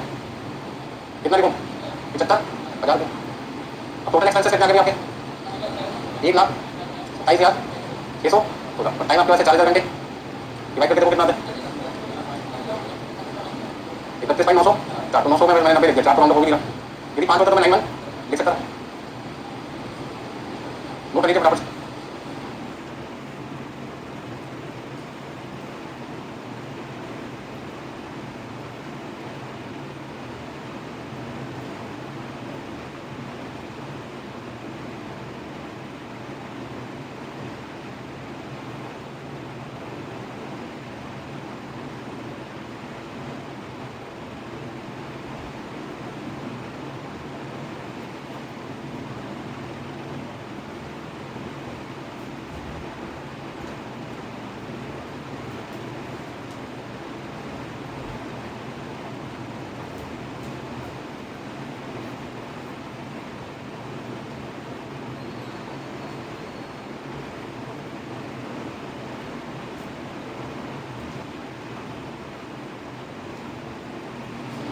ठीक है, नेक्स्ट क्वेश्चन नंबर 7, अगला क्वेश्चन आपका question number 7 question number. Okay, 7 question में लिखा है the following particulars refer to process used in the treatment of material subsequently incorporated in a component forming part of electrical appliance. मतलब ये question exam में सबसे ज्यादा बार पूछा गया। अच्छा क्वेश्चन है, क्वेश्चन नंबर 7। एक बार 7 को अच्छी तरह समझ लो। तो क्वेश्चन नंबर 8 आपको छोटा सा दिखाई दे रहा है, वो उसी से रिलेटेड है। क्वेश्चन नंबर 7 में ओरिजिनल कॉस्ट ऑफ मशीन कितनी है? 10,000। लाइफ कितनी है? 10 साल। स्क्रैप वैल्यू कितनी है? 1,000। तो डेप्रिसिएशन कितना देगा? 10,000 minus 1,000 divided by 10 equal to 900। उसमें 1 साल का डेप्रिसिएशन का खर्चा मशीन का कितना देगा? 900 रुपये। अब काम की बात करने चालू करते हैं। Estimated working time per year, मतलब एक साल में हमें लगता है कि कितने हफ्ते काम होगा? 50 हफ्ते काम होगा। हर हफ्ते कितने घंटे? 44 घंटे। तो यदि एक हफ्ते में 44 घंटे काम होता है और 50 हफ्ते में काम करते हैं तो फिर 2200 घंटे काम होगा। और वो 2200 घंटे में रिपेयर एंड मेंटेनेंस कितनी है? 200 घंटे। तो 200 घंटे तुम क्या करेंगे? माइनस कर देंगे, क्योंकि जो मेंटेनेंस का टाइम होता है वो तो पावर आवर्स निकालते हैं तो भी माइनस करते हैं, मतलब प्रोडक्टिव मशीन आवर्स निकालते हैं तो भी माइनस करते हैं। ऐसा क्यों? क्योंकि जब प्रोडक्टिव मशीन आवर्स निकालते हैं तो मान के चलते हैं कि हमने रिपेयरिंग मेंटेनेंस कब की? मशीन को बंद करके कोई काम नहीं होगा। और जब हम पावर आवर्स निकालते हैं तो ये मान के चलते हैं कि मेंटेनेंस के दौरान हमने मशीन ऑफ कर दी ताकि मतलब रिपेयर करा तो करें ना रखें, आसान हो जाएगा। तो उसमें दोनों ही केसेस में 200 घंटे करेंगे माइनस। अब आगे no other loss of working time is expected. अब हमें लगता है कि 200 घंटे के अलावा हमारा कोई और समय खराब होगा, ऐसा नहीं लगता। और इसके अलावा कोई और समय खराब नहीं होगा, ऐसा हम सोच के चलते हैं। सेटअप टाइम कितना गया? 100 घंटे। इस रिगार्डिंग प्रोडक्टिव। क्या मुझे असम्पशन लेनी पड़ेगी कि सेटअप टाइम अनप्रोडक्टिव है या प्रोडक्टिव है? या क्वेश्चन में मेंशन करके क्या मेंशन करके प्रोडक्टिव है? तो क्वेश्चन में सेटअप टाइम क्या लेके चलना है? प्रोडक्टिव गिवन है। अच्छा बात बताइए, जब मैं प्रोडक्टिव मशीन आवर्स निकालूंगा तो 2200 में से 200 घंटे मेंटेनेंस का टाइम माइनस करूंगा और सेटअप का 100 घंटे माइनस करूंगा या नहीं करूंगा? बोलो कितने लोग कहते हैं 100 घंटे माइनस होना चाहिए? कोई नहीं बोल रहा। क्यों? क्योंकि माइनस कब होता है? अनप्रोडक्टिव के केस में। ये कौन सा केस है? प्रोडक्टिव केस में माइनस नहीं करना। तो 2200 माइनस 200 इक्वल टू 2000। तो मतलब ओनली हम कह सकते हैं कि हमारा इस क्वेश्चन में प्रोडक्टिव मशीन कितना है? 2000। अब आ जाओ पावर आवर्स पे। जब मैं पावर आवर्स आऊंगा तो मेरा ध्यान किस पे होगा? प्रोडक्टिव अनप्रोडक्टिव या फिर करंट यूज या no current use? Current use और नो करंट यूज। और पॉइंट नंबर 2 पे चलते हैं। पॉइंट नंबर 2 में लिखा है electricity use by the machine during production is 60 unit per hour at 9 पैसे पर मिनट। मतलब 1 मिनट 9 पैसे की है। 1 मिनट 9 पैसे की है। 9 पैसे मतलब 0.09 इंटू 16 यूनिट, मतलब कि 1 रुपये 40 पैसे। मतलब आप ये कह सकते हैं 1 घंटे मशीन के चलने का खर्चा कितना है? 1 रुपये 40 पैसे, 1.44। No current is taken during maintenance और सेटिंग अप। इसका मतलब क्या हुआ कि जब मैं पावर आवर्स निकालूंगा तो 2200 घंटे में से मेंटेनेंस के 200 घंटे भी माइनस होंगे और सेटअप के 100 घंटे भी माइनस होंगे। तो 2200 माइनस 200 माइनस 100 1900। तो पावर आवर्स कितने माने जाएंगे? 1900 माने जाएंगे। तो इस क्वेश्चन में मैंने दो चीजें नोट की। प्रोडक्टिव मशीन आवर्स निकालते हैं, मैं सिर्फ 2200 में से 200 घंटे माइनस करूंगा, मतलब 2000 घंटे का प्रोडक्टिव मशीन आवर्स माना जाएगा। लेकिन जब मैं पावर आवर्स निकालूंगा तो 2200 में से 200 और 100 300 घंटे माइनस करके पावर आवर्स कितने बोलूंगा? 1900 घंटे बोलूंगा। किसमें फॉर्मूला क्या है? फॉर्मूला क्या पावर आवर्स निकालने का? वो सभी समय माइनस कर दो जिसमें आपने करंट यूज नहीं किया। तो ना तो मैंने 200 घंटे मेंटेनेंस के दौरान करंट यूज किया और ना मैंने सेटिंग अप के दौरान 100 घंटे माइनस करंट यूज किया। उसमें साथ साथ लिखा पॉइंट नंबर 2 में नो करंट इज टेकन। आपने करंट यूज नहीं किया कब? ड्यूरिंग मेंटेनेंस और सेटिंग अप। मतलब किसी भी समय जब मेंटेनेंस हो रही थी या सेटिंग हो रही थी आपने करंट यूज नहीं किया। तो जितना समय करंट यूज नहीं किया समय को क्या कर दो? माइनस करो। और यदि वो कहते यूज हुआ है तो फिर माइनस करने की जरूरत नहीं। बस समझ लगे? तो जैसा लैंग्वेज लिखा होगा क्वेश्चन में आपको उसके हिसाब से चलना है, चाहे आपको पसंद आएगा पसंद नहीं। बहुत सारी चीजें ऐसी होती है दुनिया आपकी पसंद के साथ नहीं चलती, तो फिर दुनिया में सबको लागू एडजस्टमेंट करनी पड़ती है। ठीक है वो नहीं मानते, नहीं मानते, ठीक है ना? घर में 5-6 लोग एक साथ टीवी देख रहे होते हैं, कोई भी बंदा टीवी नहीं देख पाता ऐसे चक्कर में। वो कहते हैं वाला चैनल लगाना होगा, वाला लगा कोई देर में क्या होगा? आता वेट करना होगा हो सकती समझ तरीका कर दिया। बाहर निकल जाओ अपने मोबाइल पे तो देखना, ठीक है? ठीक है ना? रिश्तेदार भी बनी रहेगी, दोस्ती भी बनी रहेगी और घर का सामान भी बोलेगा। अच्छा लगे तो जरूरी है कि जैसा हम सोचते हैं वो भी क्वेश्चन आगे भी वैसे सोचते हैं। मतलब एग्जांपल का मतलब क्या है? सबकी सोच हमारे से हो सकती है, अलग भी हो सकती है, सेम भी हो सकती है। चलो तो क्वेश्चन नंबर किसका है? 7 क्या है? 7 का फॉर्मेट आपके सामने।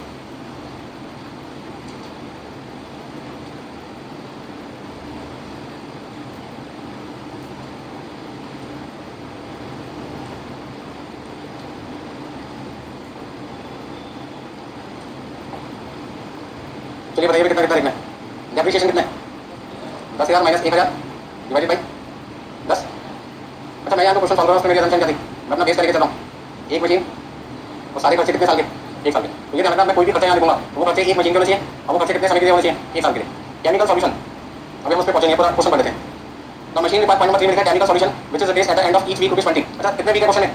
50 वीक है और एक वीक का खर्चा कितना है? 20 रुपये। तो यदि एक हफ्ते का खर्चा 20 रुपये और मुझे 50 हफ्ते का खर्चा निकालना है तो कितना लिखूंगा? हाँ जी, मेंटेनेंस का खर्चा कितना रहेगा क्वेश्चन में? 1200। पॉइंट नंबर 5 बहुत अच्छा पॉइंट है, ध्यान से पढ़ें।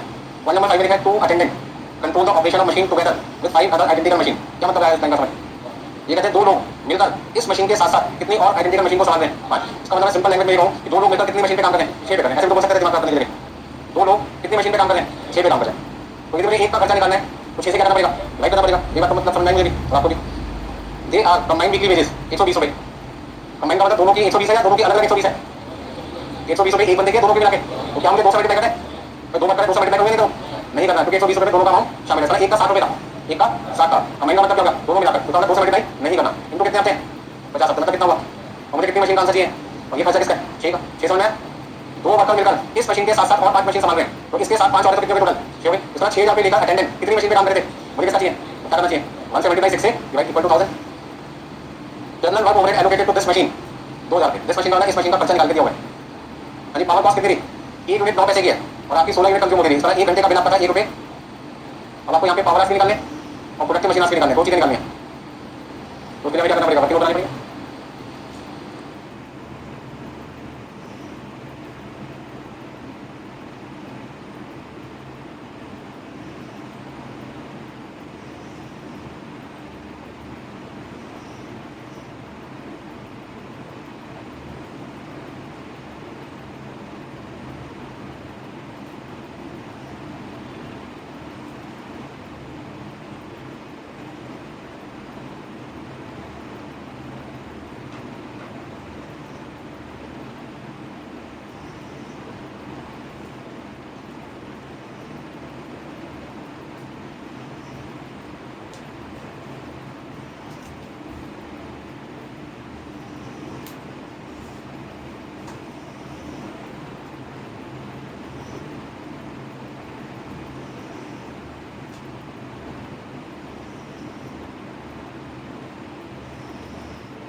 वर्किंग नोट बनाई किसी ने? अब देखिए जल्दी से, हमें क्वेश्चन ने सेटअप टाइम दिया हुआ है, आइए ना बोलो कितना दिया है, 100 घंटे। जब क्वेश्चन ने सेटअप टाइम दे रखा था तो सबसे पहले आपको अपने आप से पूछना होता है कि प्रोडक्टिव है या अनप्रोडक्टिव है। तो क्वेश्चन ने क्या दिया हुआ है, प्रोडक्टिव। पहला पॉइंट आपको अपने आप से पूछना प्रोडक्टिव है या अनप्रोडक्टिव। तो मैंने पॉइंट नंबर 1 है उसमें साफ साफ लिखा हुआ दिखाई दे रहा है, setting up time estimated at 100 hours is regarded as productive. क्या मान के चलना है, प्रोडक्टिव। फिर पॉइंट नंबर 2 में लिखा है no current use, no current use, no current use लिखा है। समझ में आ गई? वैसे में सबसे पहले मुझे क्या करना पड़ेगा, तो मैं प्रोडक्टिव मशीन आवर्स निकालूंगा। तो टोटल मशीन आवर्स मुझे क्वेश्चन में कितने देर के थे, 250। रिपेयर टाइम 200 घंटे और सेटअप टाइम नील 2000। तो प्रोडक्टिव मशीन आवर्स आपके पास आ गए 2000 घंटे। और जब मैं प्रोडक्टिव मशीन आवर्स को निकालूँ उस समय मेरा ध्यान किस पे नहीं होता, करंट यूज हुआ या नहीं हुआ, क्योंकि उसका इससे लेना देना नहीं है। और जब मैं पावर आवर्स निकालूंगा तो मुझे सही देखना मशीन कितनी देर के लिए ऑन थी, पावर आवर्स का मतलब मशीन कितनी देर के लिए ऑन है। अब टोटल मशीन आवर्स कितने हैं, 250। इसमें से रिपेयर टाइम कितना है, 200 और सेटअप टाइम में लिखा है नो करंट यूज, मतलब कि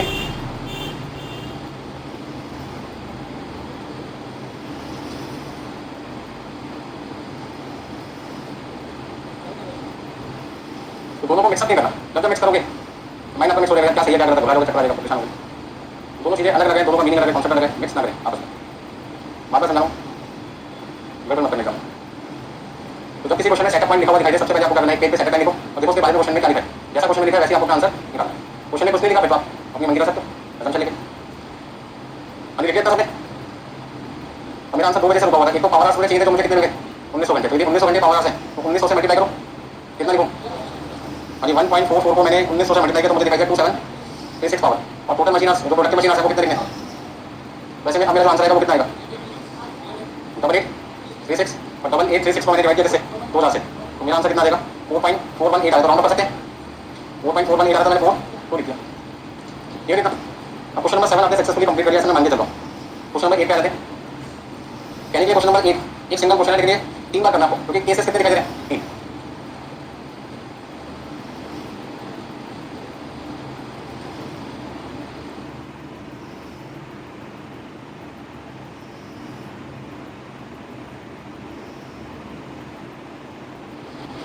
क्योंकि कॉस्टिंग में हमारा एक ही काम होता है, कॉस्ट पर यूनिट को कम करना है। बाकी क्लास में कॉस्ट लगी है, उसको यदि पर यूनिट कम करना चाहते तो नंबर क्वेश्चन करने पड़ेंगे, ज़्यादा करने पड़ेंगे, समझ नहीं पड़ता ताकि per unit cost per question cost आपकी जो है कम हो जाए। उसके लिए अगला क्वेश्चन नंबर 8 है। तो देखने में एक क्वेश्चन लिखा है कितने, 3 है। तो पढ़ना शुरू करें।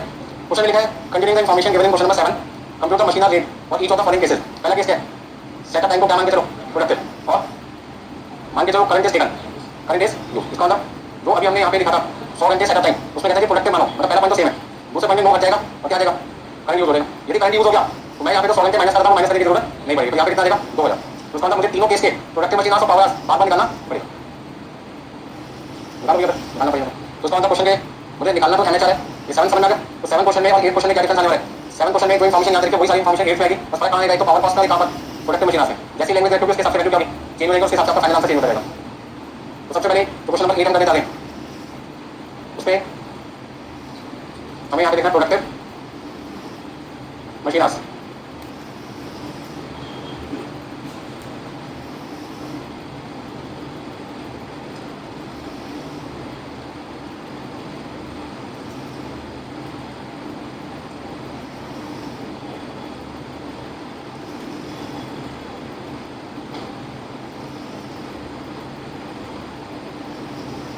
कितने केस है? पहला केस क्या? सेटअप टाइम को क्या मानना है? प्रोडक्टिव और करंट यूज। दूसरे केस में क्या लिखा है? अनप्रोडक्टिव मानना है, करंट यूज लेना है। फिर क्या लिखा है?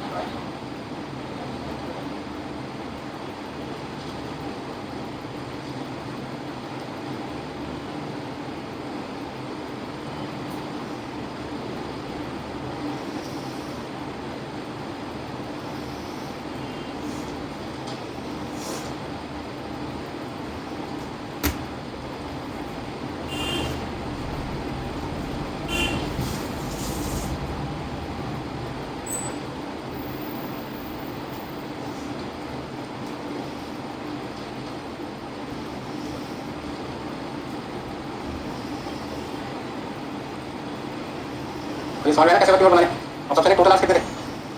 2200 लिखो, तीनों जगह 2200। यहाँ पर भी कितना है? 2200। अब लिखना बंद करो और ध्यान से समझो कैसे करना है। पहला केस क्या था? सेटअप टाइम क्या था? प्रोडक्टिव, मतलब माइनस करने की जरूरत नहीं। हम माइनस कब करते हैं? एफ। दूसरे में प्रोडक्टिव लिखा है, तीसरे में भी माइनस करना है। अच्छा, रिपेयर टाइम कितना था? वो तो सभी में क्या होगा? वो कितना आ गया?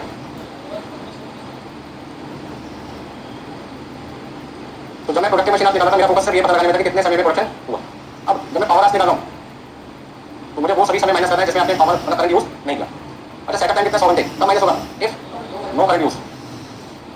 पहले में क्या लिखा है? करंट यूज, मतलब माइनस नहीं करना। दूसरे में भी नहीं करना, तीसरे में करना। किसी भी बच्चे को कोई प्रॉब्लम है, कोई डाउट है, मुझसे पूछ सकते हैं। बोलो भाई। Case A B C 3 case है, तो तीनों को मुझे अलग अलग सॉल्व करना है। और जहाँ तक जब मैं पावर आवर्स निकाल रहा हूँ तो मेरे को तो ये ध्यान रखना है कि कौन सा ऐसा टाइम है जिसमें आपने करंट यूज नहीं किया, केवल उसी को माइनस करना है। प्रोडक्शन हुआ या नहीं हुआ मुझे इससे कोई लेना देना नहीं। नोट कर लीजिए जल्दी से।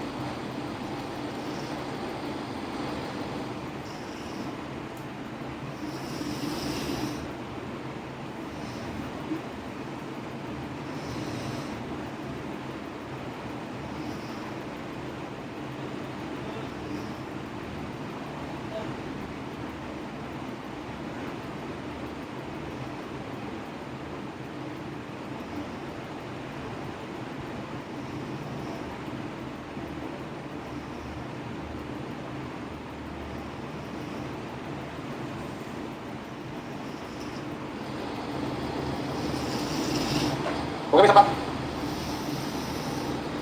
और कैलकुलेशन को रिपीट करना तो बताओ, आगे सब समझ में हो गया? चलिए आगे सोचो। क्वेश्चन आप एक करके वो कितनी बार सॉल्व है? 3 बार। केस ए, केस बी और केस सी। आपको क्या लगता है जो लैंग्वेज क्वेश्चन में देखिए आपको उसके हिसाब से अपना आंसर निकालना है। हो सकता है आपके assumption से मैच करे, हो सकता है ना करे, तो उसकी कोई टेंशन लेने वाली बात नहीं है। जैसा लिखा वैसे करना है।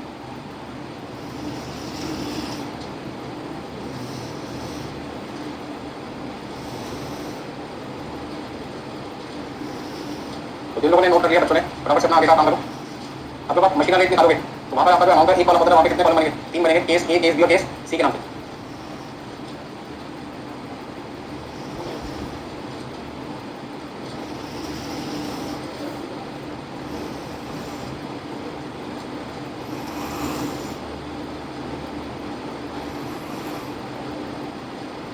देखो भाई सॉल्यूशन यहाँ पे मैंने लिखा केस ए, केस बी और केस सी। सारे खर्चे सेम रहेंगे, पर कहाँ पे आएगा? एक तो पावर कॉस्ट और एक प्रोडक्टिव मशीन। तो पहले केस में प्रोडक्टिव मशीन कितने थे बताना। पहले केस में प्रोडक्टिव मशीन 2000, फिर कितने? 1900। तो सबसे पहले जहाँ जहाँ चेंजेस आने पहले मैंने वो चेंजेस कर देता हूँ। 2000, 1900 और 1900। फिर पावर कॉस्ट निकालते रहें, क्या चल रहा था? 1 घंटे का खर्चा है ₹1.40। अब ₹1.40 पर आवर है। तो पहले केस में आपका पावर आवर्स कितने? 2000, दूसरे में भी कितने? 2000 और तीसरे में कितने? 1900। इस तरह 2000 को मल्टीप्लाई करना है किससे? ₹1.40 से। तो ₹1.40 को यदि मैं 2000 से मल्टीप्लाई करता हूँ तो मेरे पास आता है 2880।